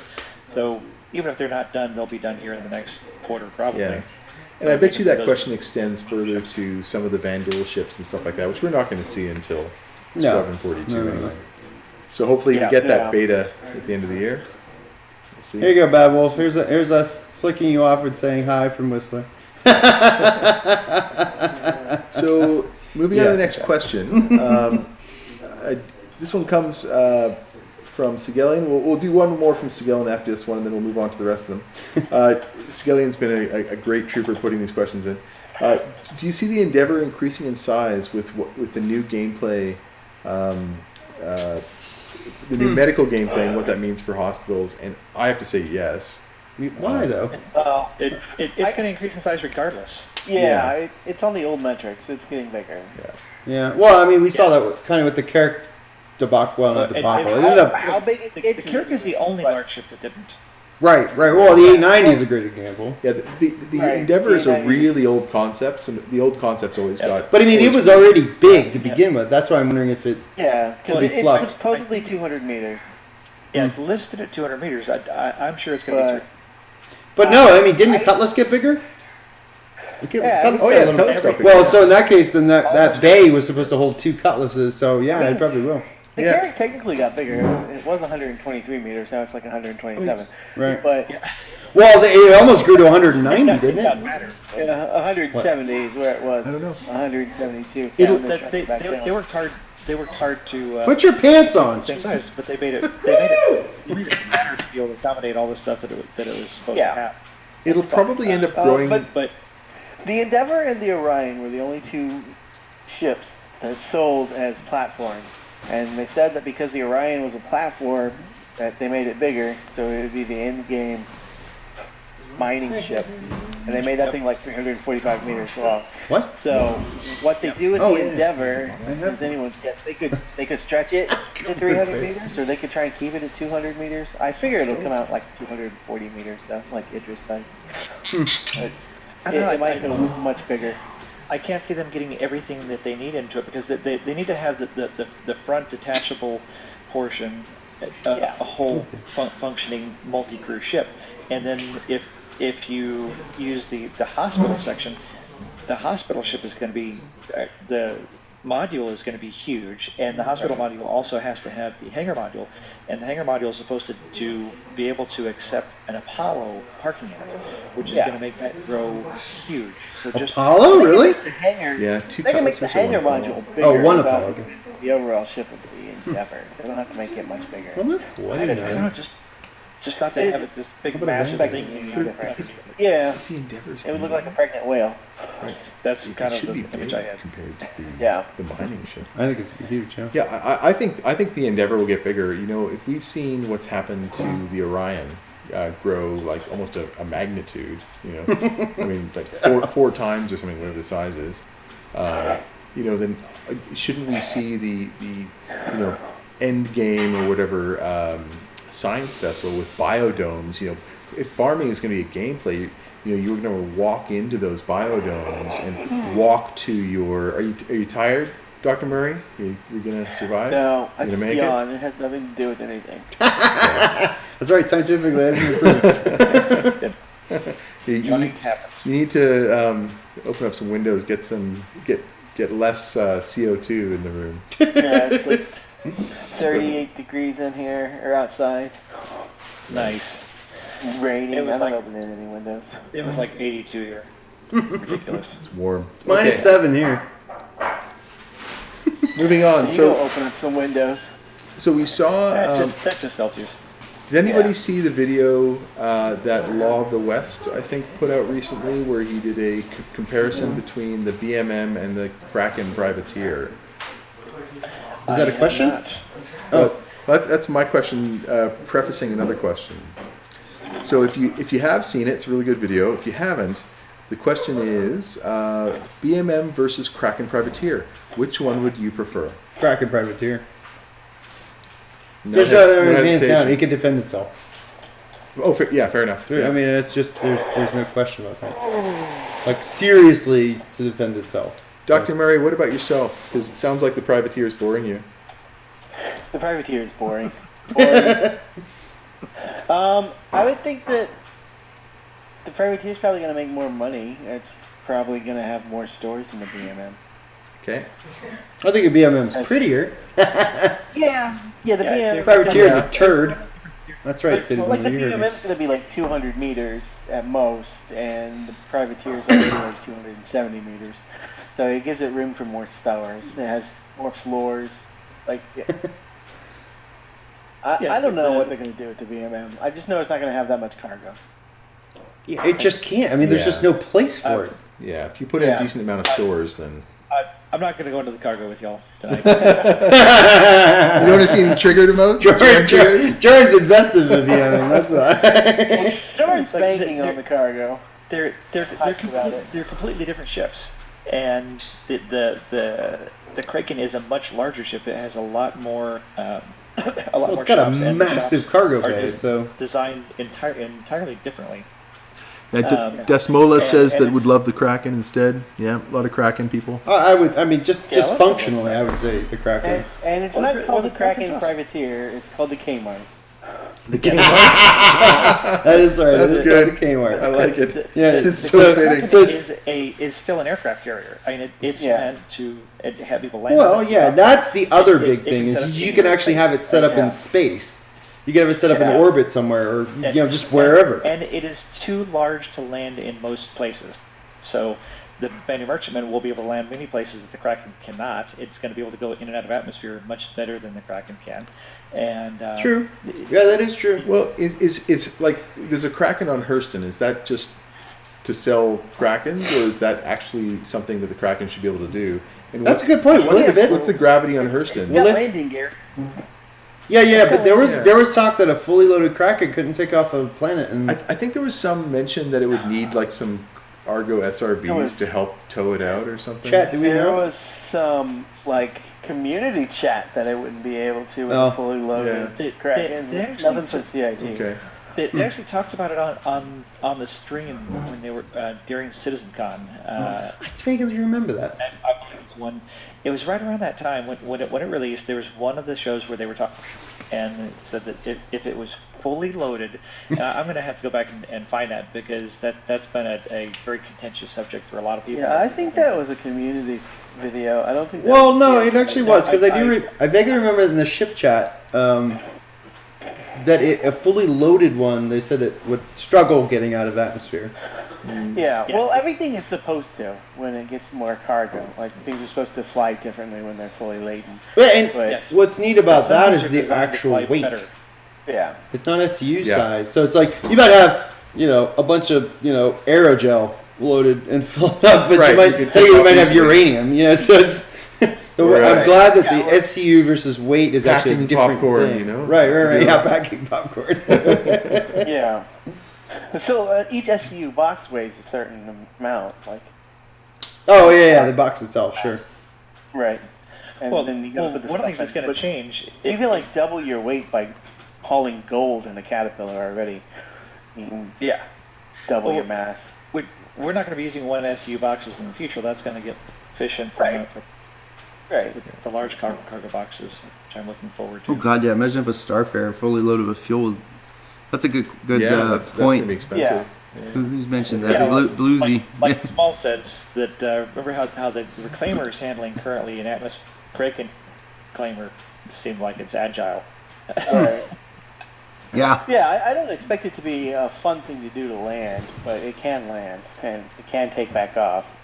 And I don't see them making it where you can land it by full of cargo and then not be able to take off. I don't see that as a smart gameplay move. No. I don't know. Well, No. it might be designed to be more space station to space station, like hulls. And Yeah. only land in certain. For a Kraken, yeah. But it does have landing Yeah. gear, so Yeah, not does. everything can do everything all the time. Everywhere. Right. Not every ship's the Carrack. Was it? Exactly. Every ship is the Carrack. Carrack is it. The Carrack is every ship, though. so John Cruz said the Carrack is everything. Yeah. Yeah. so so then it must be. So Sigillian has one more question, and I want to ask this because he's actually got some really great questions for us here. So the last one from Seg for the night is actually it's another one later down. But, how long do you think is a fair amount of time to earn a capital ship in game? Oh, jeez. Yeah. This is Capital being less this than is very $1,000. Yeah, capital Yeah. being less than 1,000 exactly. Yeah, but ignore that part comment on because this the other like day. it's Yeah. Well, what defines a capital ship, first of all? Is it the fact that it has a capital class component, or is it Yeah, all I- capital They're class? talking about the big ships, Like the Idris. Yeah. 150. Well, is it Polaris? Is and it the Polaris great part considered if, a if, capital? if Sigillian wants to define his Yeah, is it his Polaris? question, Is it he can actually Polaris? speak up at this Is it point. Polaris a cap ship to you? Because that'll tell me everything I want to know. It, $1,000 or more is what he says. in Oh, $1,000 chat. more, okay.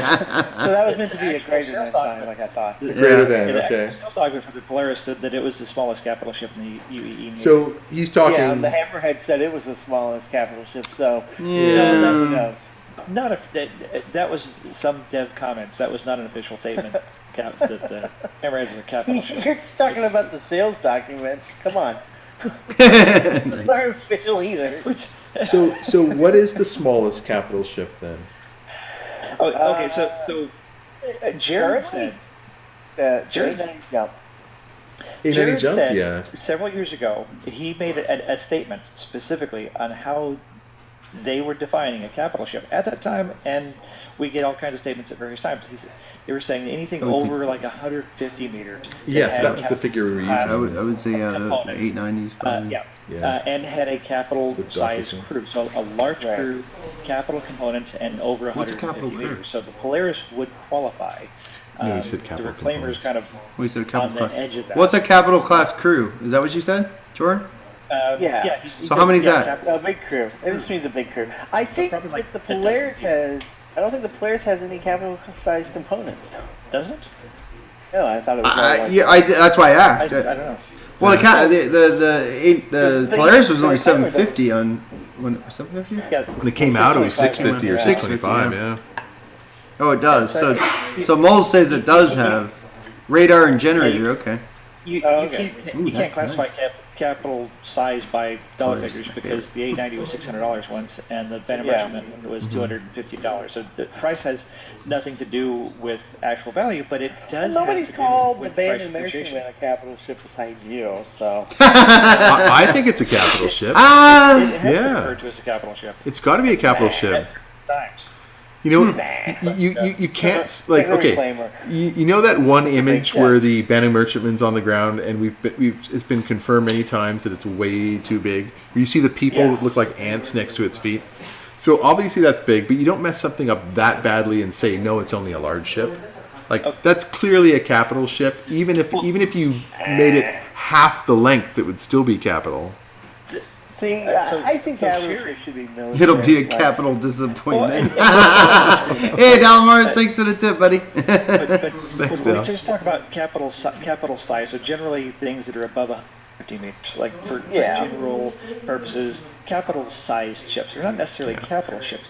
But going back to that comment about the Banu Merchantman and CIG talking about and STEM referring to that concept art, Sherry, the archivist, said in a statement very recently, I think it was like about a month and a half ago on the forums, that the Venom Merchantman is going to be gigantic. She used the word gigantic.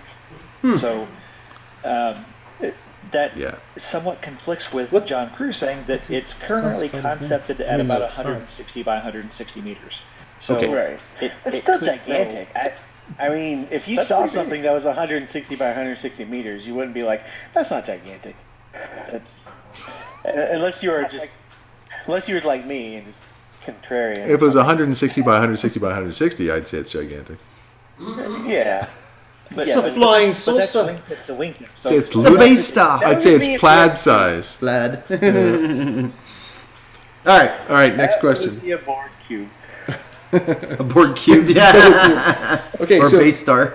we have a question from outside of our group up here at Whistler. So from ST Tosin, thank you for the question. This comes in, I don't know, it's not said whether it's from the website or Twitch or whatever, but the question is, with a bit of medical gameplay coming with the Cutlass Red, should we expect a bit more of exploration gameplay? No. Now coming, because we have the Carrot coming in February. I would. No. Well, we only really have a system, so I think Doc hit the nail on the head system there. and 0 jump points. yeah. I mean, when we hit that first jump point, I think that really took, because I bet you there's probably not going to be a spawn location in Pyro. So I would think there would definitely be more exploration in the Pyro. Although, spawn points, whenever it comes. Spawn points are a pivotal mechanic when it comes to that is true, because exploration. that's a good point, because if you really think about it, just like the other night when we were trying to get vehicles to a location, we could have took a Starfarer and a Cutlass Red, and when we had a catastrophic driving, we would have been able to just respawn in the Red and pick up another Cyclone in the Starfarer. So something like that, yeah, I would think you'd be able to be a little more flexible with exploration. Yeah. Has anybody decided to just go to the farthest, quantumable location? Well, that moves. Yeah, well, no, but the farthest on the outside, and then just now that you can set your own spawn point in an 890 or in a Cutlass Red, just point and then just fly in the direction. Just fly in a direction and keep going. Because tons of people are talking about how they want to have these deep space fleets where they go out. Well, that's gonna happen. And no other game would allow that. No, Eve did. Did Eve allow that? Yeah, they had off. They What we need are quantum jumps without destination. Well, so we can just head off into a random direction. I think what we need to be able to do is set waypoints to jump to, because just I going in agree. a random direction and going is kind of, you're going to run out of fuel. There's no checks and balances in there to keep you from running out of fuel. Like halfway, it just kicks you out. Well, that's the risk and reward, right? I want to be able to. I want to be able to screw myself up if I want to. You can watch. You got to give the fuel rats a job. In the star map, so you can see how far you're going, see how much you have. Say, okay, well, I want to travel until I've used 5% of my fuel in that direction, and then drop out of quantum. And it's like, okay, well, I'm going to set a waypoint here. This is going to be where I park my ships, or there is no refresh. No, audience. Yeah, you could just go somewhere between points right now and just jump out of quantum and then fly in a different direction. They're not going to find anything. Yeah, there's go for it. Well, no, not yet, but there is a hidden asteroid belt on Stanton right now in the Stanton system. The Aaron Halo, it's not really hidden. Well, you can drop out. Yeah, you just have to jump out to get to it. Okay. So we didn't actually answer that previous question. We kind of went off on a tangent on trying to define. We never do that. Which one? Which one? The one about how long? What is it? Yeah, what's a fair amount of time to earn? Oh yeah. I don't think game. Because I think a single person isn't going to be able to do it in any amount of time. That's basically what they've said. Yeah, a single person will never be able to earn a capital ship in game. Well, probably not never, but it's meant for orgs. But yeah, it's nearly impossible. It's meant for people to group up and pool their cash to get one.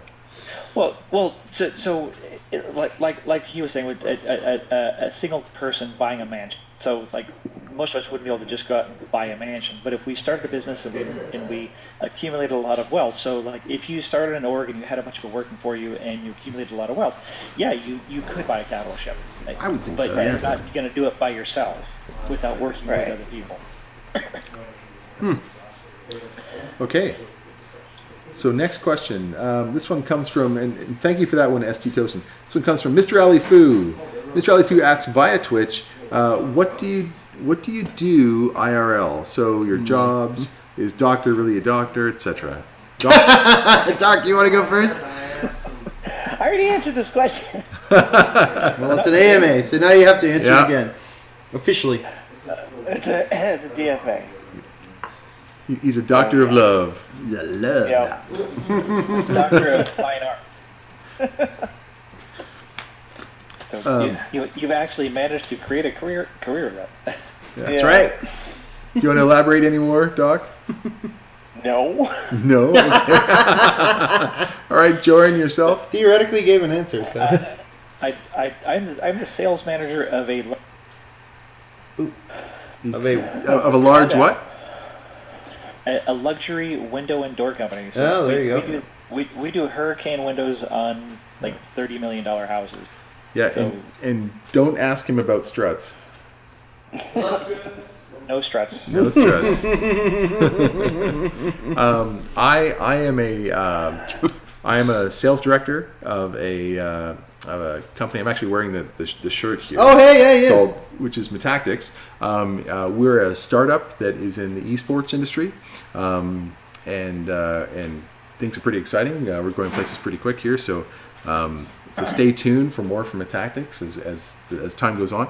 But I had my own business within the mining sector, which I sold about 3 years ago and worked on for another year and a half, and then moved on from that. And so very excited. And I started up with Shadowkin, who is also with Metactics. I know. What have I done, right? Like a deer in headlights. Yeah, right. Anyway, The headlights. but you do more than Metactics as well. So why don't you talk about that a little bit? Yeah, I'm a janitor. Yeah. I clean up people's shit all day. No, so I have a couple companies, a data center company, which I started years ago because I knew everything I was going to do was going to start out of a data center. And then I had a software platform company that I started as well, which is also still running. That's the platform which is called ForgeWorks, or it's technically called TetraWorks, but that's what Metactics is written on. So that was the third company I started. I got another one starting this year. So getting out for this was really something. Nice to be able to get away. Yeah. So I mean, I'm mainly in the IT industry, mostly security, in the enterprise. I guess just high security, Homeland Security, Interpol, companies, businesses like that. So that's what I do. But yeah, good question. Great question. So Spectre asks from Twitch and also from across the room, what's your favorite hobby outside of Star Citizen? Ooh, good question. So Doc, you want to Other start than us your off? Tuesday night. Let somebody else go first. Jordan, Somebody else? Joran, go for what do it. you like to do, buddy? What was the question? I was just answering a question in chat here.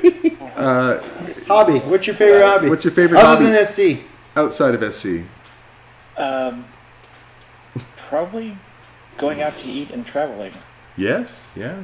That sounds accurate. We do that. We do that a lot. And Disney is a close third on that list.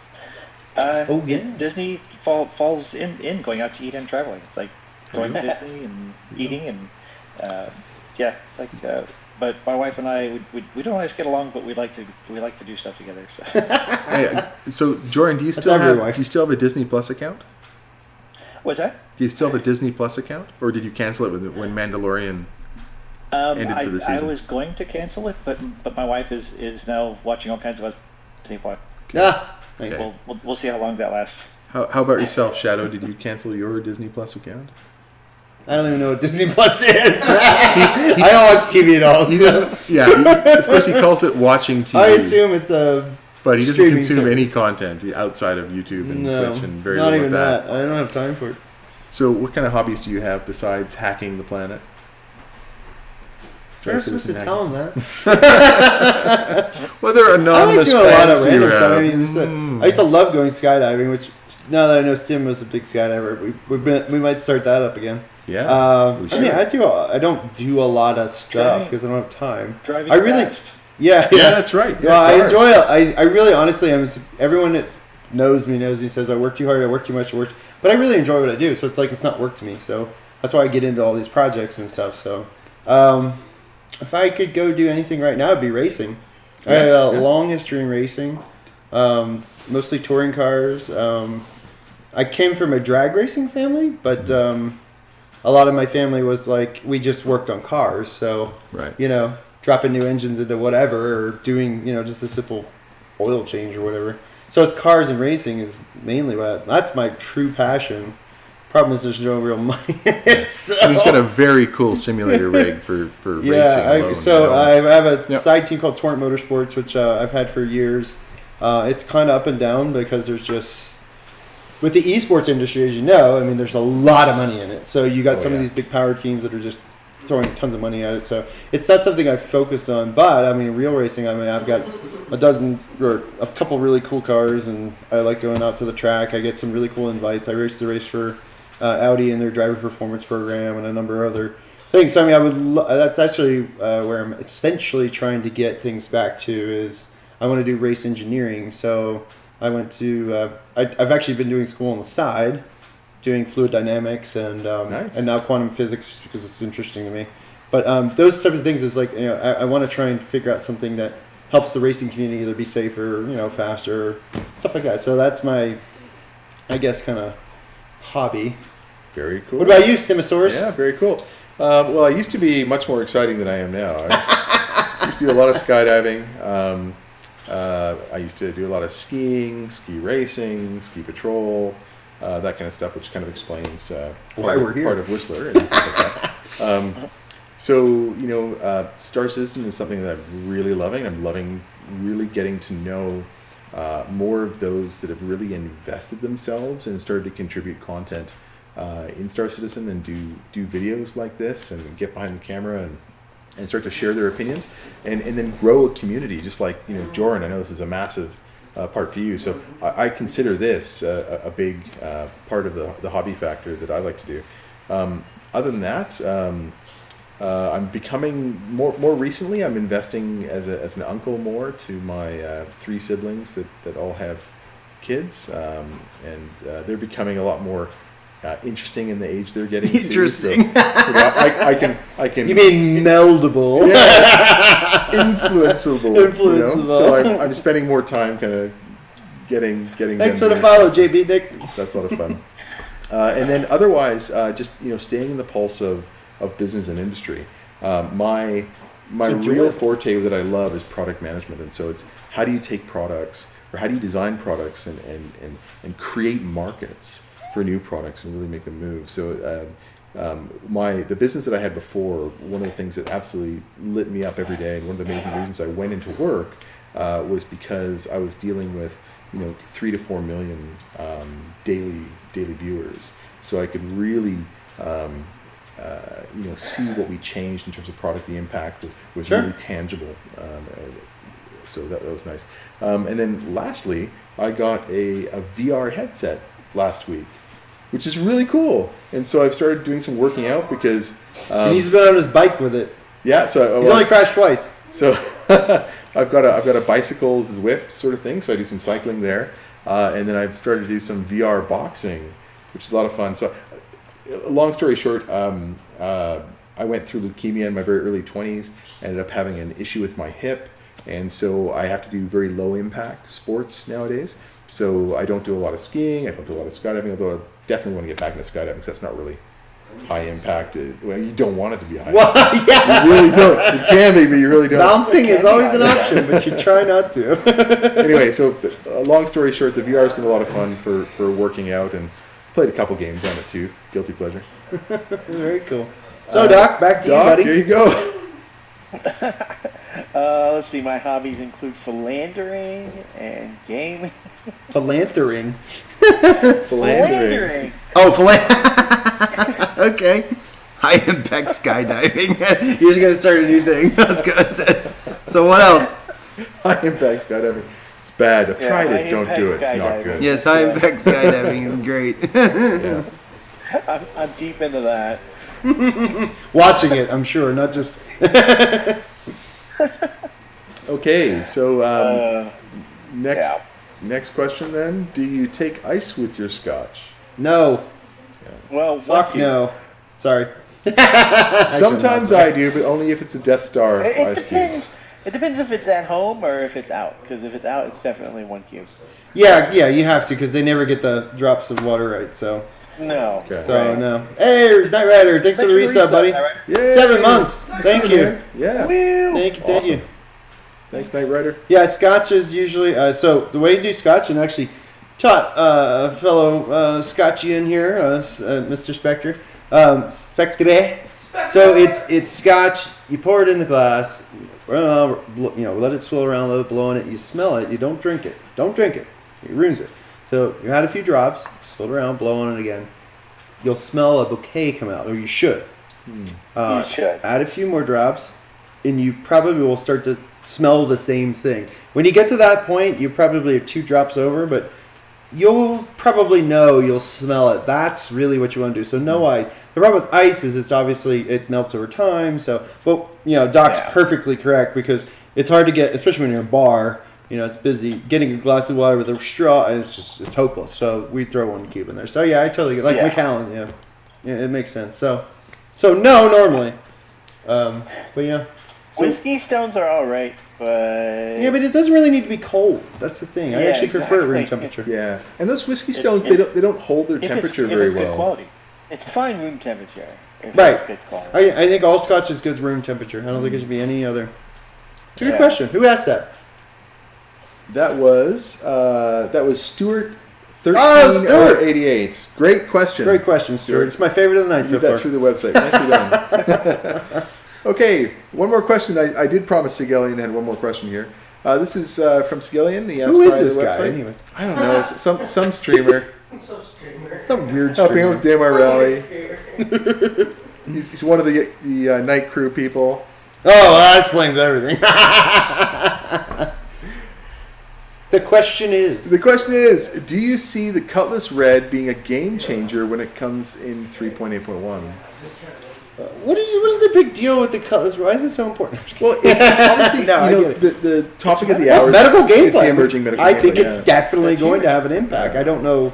I mean, I think it's going to allow, like you said, I think what it will ultimately allow, and these are actually it's kind of a two-step, is obviously right now it's going to make a difference, but where it will make a huge difference, I think, is in that combined arms stuff we saw. Because if you really think about it, that wasn't there. But they had the Ursa rover that you could drive up and actually respawn from there. What's that mode called again? It's Theater of War? Theater of War, yeah. Yeah. Good remember. Yep. So we both had the opportunity to play that at CitizenCon, Which was awesome. It was awesome. It's a little buggy, but I tell you what, for what it was, it played very well. It's like Battlefield Rush mode, but with spaceships. But it's better because it's a little more steppy. Like you can't just like a Rush mode. It was you could literally just rush an objective, but here it's there are different types of objectives. So like the one was you had to run in and hack the console above, but you also had to blow up the shield thing at the top. Yeah, and then it wasn't like it wasn't like just take a big group and go, which is what the kind of the cheat. That's why it's step by step, but you need to coordinate because it's a different type of objective. That's the thing. Yeah. But I wonder how it's going to evolve because if we really start to get the fatigue mechanic or when you've got to be vaulting over things and you get really tired, how much that's going to change how you have to be tactical when you're taking those spots, and that makes the vehicles even more important. But which is what I was getting at. Is I think that's where and it's not just that game mode. It's actually the real game itself. Is when you're going into Jumptown, or at least the old way of just rushing Jumptown. That changes that whole mechanic very well because now you could have a couple Cutlass Reds sitting over the horizon with a Starfire and a couple vehicles. Now you basically got kind of an infinite respawn. So the one thing I am concerned with is yes, this is the first layer of medical gameplay, but I'm hoping there's some limitation on you can only spawn so many times, or the blast effect of how you die. maybe Well, you can't they- respawn. They've been pretty clear about that. The whole death of a spaceman thing, that you're not just going to be able to die over it.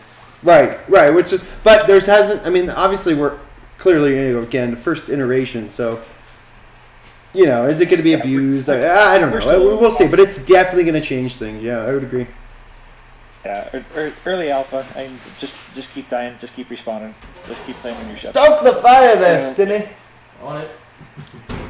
It'll be interesting to see as they develop and implement that. And I think one of the biggest things I think that'll be a shock to the combat people is that how much of a delay that there's going to be in actually getting back into the fight when you get damaged or when you get Right. It's exactly what I was getting at. Which might be the difference of those beds. Yeah. If there's a tier 1 bed available, does that better to respawn at? What do you think, Jay? And even if it's available, you still have to be physically transported to that bed in some way, shape, or form, and then healed through some type of healing gameplay hands. for the medical people, because they're not just going to want Bryce Manning, what was your healer name? and you're healed. Oh. The medical people want to have something that's pretty involved, like Yeah, Jordan, you're absolutely right. And so you end up getting a tiered approach where you have, first-person healing, right? Just like you have first-person mining and then ship mining. Don't You touch have me.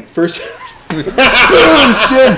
You have first-person healing, and then you have like that ambulance gameplay, which is a Cutlass Red, and then you have search and rescue / Ooh, that'll be cool. a little bit more, which you're getting into the Get triage buried in an and- avalanche on Microtech. and the medevac, right? And then you've got the hospital size of things where you're looking at the Endeavour, Hope, and of course any hospital installations on I mean, it's first planets and iteration, stations, so etc. So. I mean, the question is more about the first iteration. I think it's definitely going to change it, obviously, but it is going to be awesome to watch this system progress. Yeah. I think it's one of the coolest aspects of the gameplay. CSN brought up the medical drone. So anybody who's interested in medical should absolutely go back and rewatch the old Apollo ship shape, because they really went in depth about what they envision the whole medical process being, and using the medical drone to pick up someone who's injured. So the floating bed kind of thing, is that the medical drone? Right, and then Okay.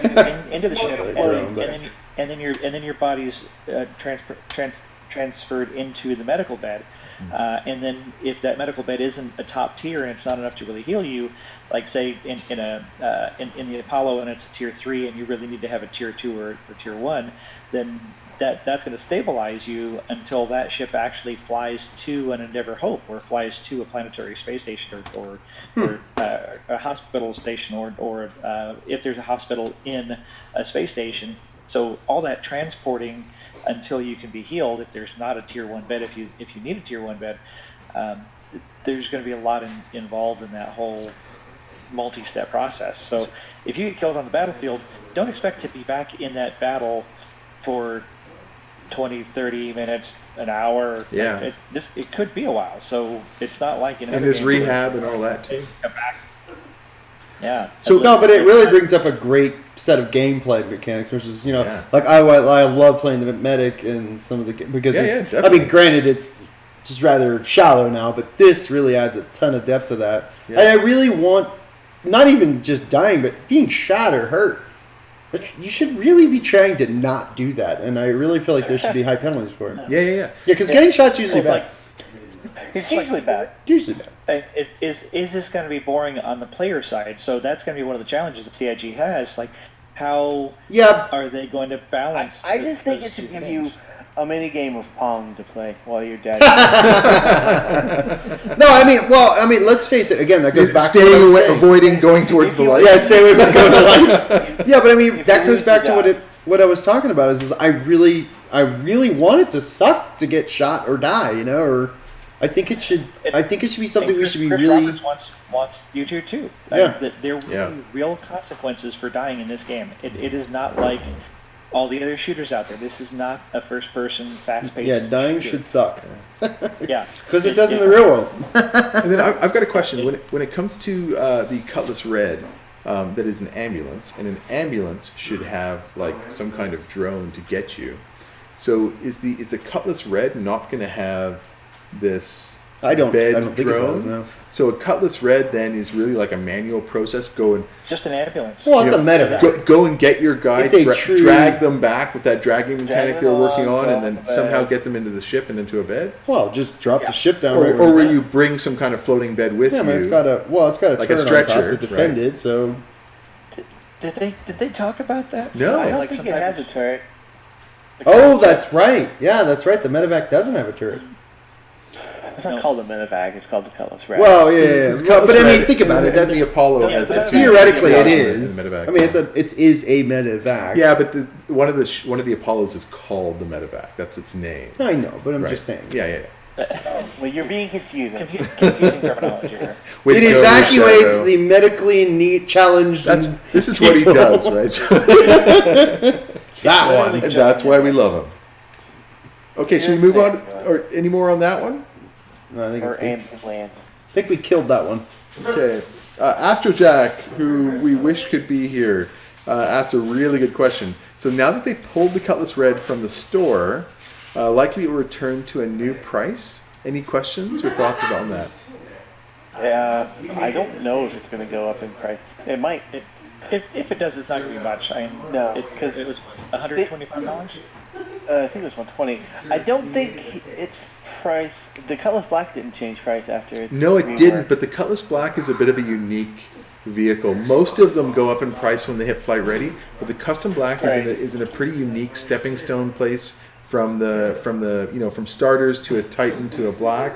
So you're right, Doc. It might not move, but I would not be surprised if it did go up 10, 15. I don't think it would hit 150. Maybe it'll hit 150. Yeah, I don't think it's I going don't to see go it up going that that much. Like we all expected the Cutlass to go up when it increased size. did, so yeah. it's usually on the rework, and it didn't go up at all. So Yeah, and I think that's because so many people love Cutlasses. But I think the Cutlass Black, it's like the small sort of growth for a new player that's getting in, that's going to put a certain number of hours into the game and then tell their friends to play. And it also gives us as avid players a vehicle to say, a way to say to the people that we know, these are kind of secured pricing if you're looking at actually getting in and getting ahead a little bit. I mean, I've got a buddy that's in here quite often. He's got he got an Aurora to start off. At the end, he then said, "Oh yeah, it's a little bit to get to a Titan. It's $15, I think it was, to get to a Titan." So he really kind of upped that first ship, and then the next step is $50 from a Titan to a to a Cutlass Black. I mean, the fact they pulled off the store is it, usually kind of a giveaway, but I don't know. It's not a starter ship, so would be the freelancers with the Dur and the Myths. Yeah. Because those were the upgraded options from the base freelancer, and I don't think any of them went up. it's a Drake. They won't raise it. That's a good one.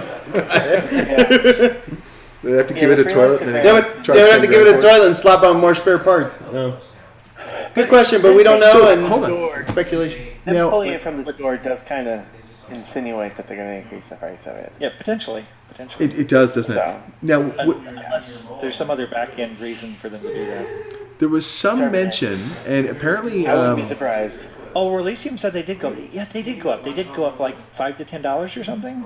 which ones? The freelancer variants. Oh yeah, they did. Yeah, Yeah, they did go up slightly. So we can expect something along a similar line. there could be. There could Well, be. it's increasing. Let's face it. It's increasing in value. So So, what's the talk on the shape of the port on the side of the Cutlass Red? That round port. Is there?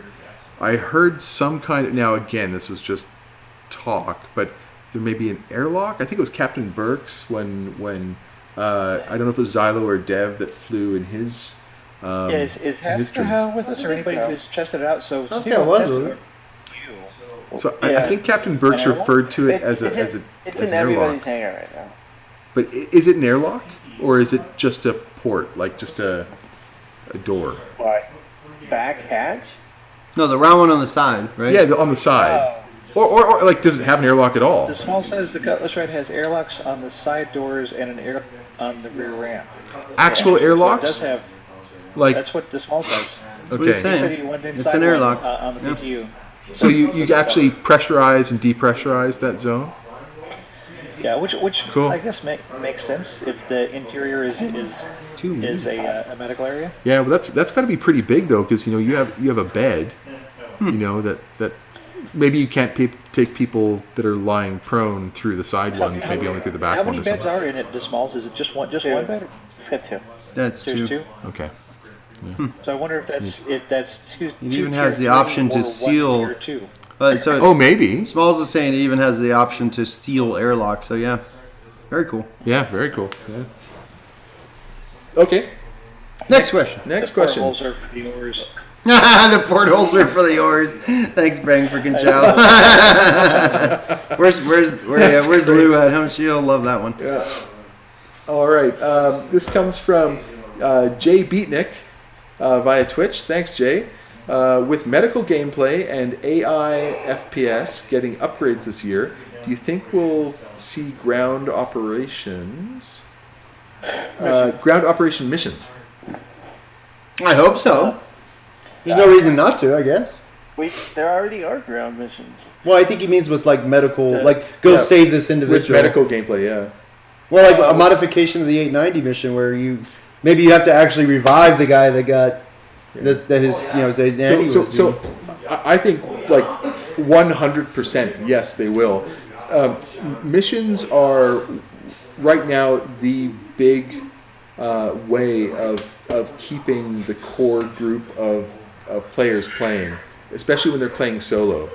If you're playing in a group, you can do all kinds of shenanigans with cyclones and stuff flying around. We don't do But if you're playing by yourself, and also for streamers, because a lot of streamers will do the missions and also to earn Alpha UEC in game. And one of the things they've been doing is they've been really focusing on that new content that they come up, new gameplay mechanics, is bringing out missions for that. And they're doing it with ships now with the 890 jump as well. So Sure. Yeah, I think absolutely yes. yeah, and I think there'll be I would hope specific so. missions that you will need the Cutlass Red to perform as well. Or a medical. Or there could be. Yeah, There medical could be. ship of some sort. Because the 890 has Or an 890, but Yeah. 890 wouldn't make you any money probably with. silence you. Hold on, I gotta land my 890 so I can take you It's off. all right. Some of us like to save people in style. Look at some of these guys that are in caves. Will we be able to rescue someone out of the cave You gotta say it that right. is lost in a cave? I don't know if it's in 3.8.1, but they did say that they were adding extended features to the medical pins so you can stab other people. Yes! Yeah, well, that's what we need, obviously. At some point later this Yeah. year, they moved that around, didn't they? Stand still! He's even got a target on his chest. Boom, right here. Stab here. No, I hope so. I think that is the single biggest thing that they need right now for medical gameplay is being able to save another person. Yeah. Right. All right, next question. Yeah. Okay, Good question, by the way. Thank you. So we're getting to our last question. So if there's any more questions, if you have them, fire them away so that we can have them. Hey, Typhoenix, thanks for saying hi, buddy. Good to see you. Okay, so via the website, so Rando Calrissian, great name, asks, what is your current opinion on PvP and PvE combat encounters? How do you think they could slow the experience a little so jousts aren't at 900 meters per second? That's a really good question. Yeah.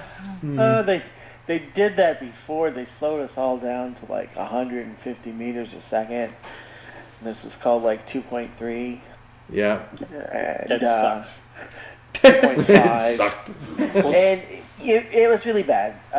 The ships handled really well at low speeds. You didn't have really high speeds to get to. And going anywhere sucked. And fighting was alright, but you don't fight that much in the PU unless you're like causing trouble. Which is everybody. But right now, also, it's just really not a very good experience for people because of the server desync issues, and that's what they were talking about on both the Top Abbey show and the one yesterday. That it's something that they need to work on to really bring that experience up to where they would like it, and that's probably we're going to see that iterating all year this year. Right. Yeah. Yeah. I think anybody who's fought or dogfighted. Dog fought with dogs, Fought with dogs. fought like a dog in the sky or space. If you have experience in a dogfight, then you know that 900 meters a second jousting is a stupid thing to do. Yeah, it's not jousting. Yeah.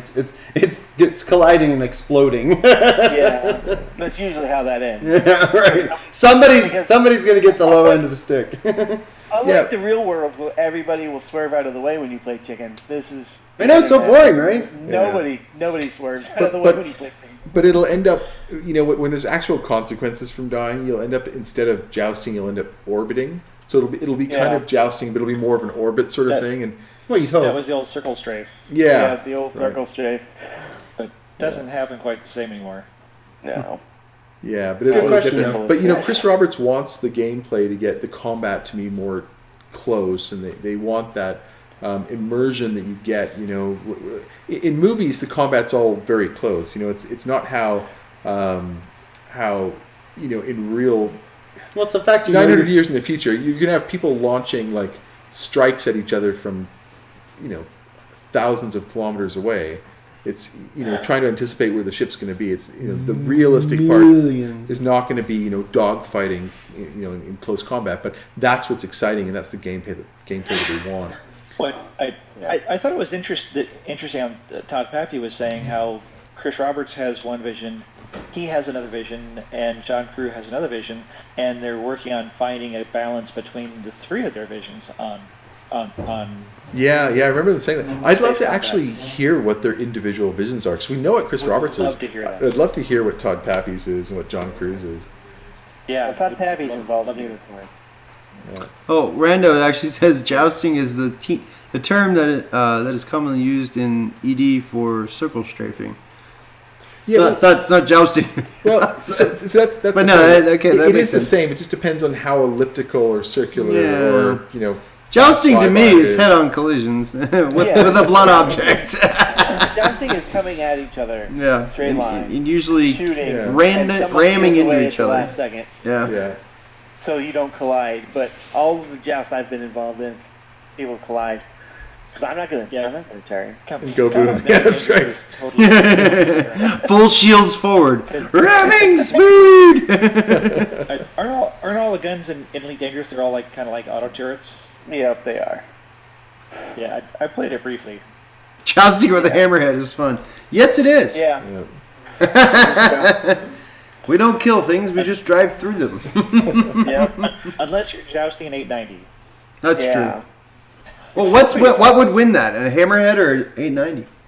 The 890. The 890 wins. Yeah, the 890 would probably win. Capital class shields. Because it's so pointy. It's so pointy. Yeah, so pointy. The So- hammerhead's made to ram, though. Yeah. Oh, he says Depends. that there are fixed versions of the weapons in Elite Dangerous. You could argue that the 890 is shaped more like a Death Star, and the Hammerhead, from Star Wars, would get in there and turn it on another 890 and shave off the command center. Oh, jeez. Okay, so with that awesome joke, that brings us towards the end of our show. Way to bring it in for a crash landing. So thanks everybody for watching. Yeah. We don't really have any more questions to go through. Can either of you guys, because it's a bit difficult for us here, line up a raid so we can pass on the group that we have? You got it, didn't I?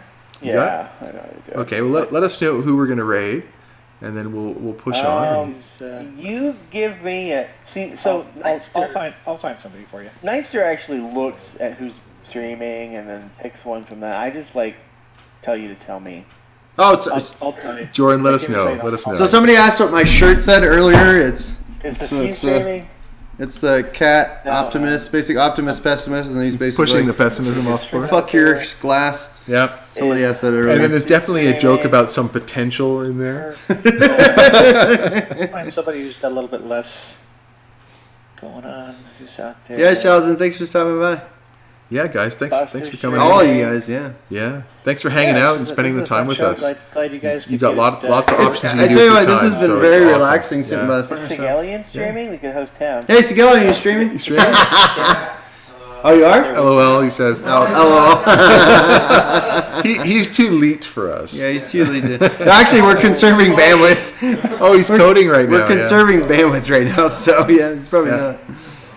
Yeah, Night Rider, thanks for stopping by, buddy. Stuart, yeah, thanks for sir. stopping by, Thanks buddy. for coming, guys. Yeah, Bang, freaking Chow, D-Hawk. How about Ravier? R-A-V-I-R. Yeah. Revier's great. Okay, Ravi, Yeah. yes, he's in.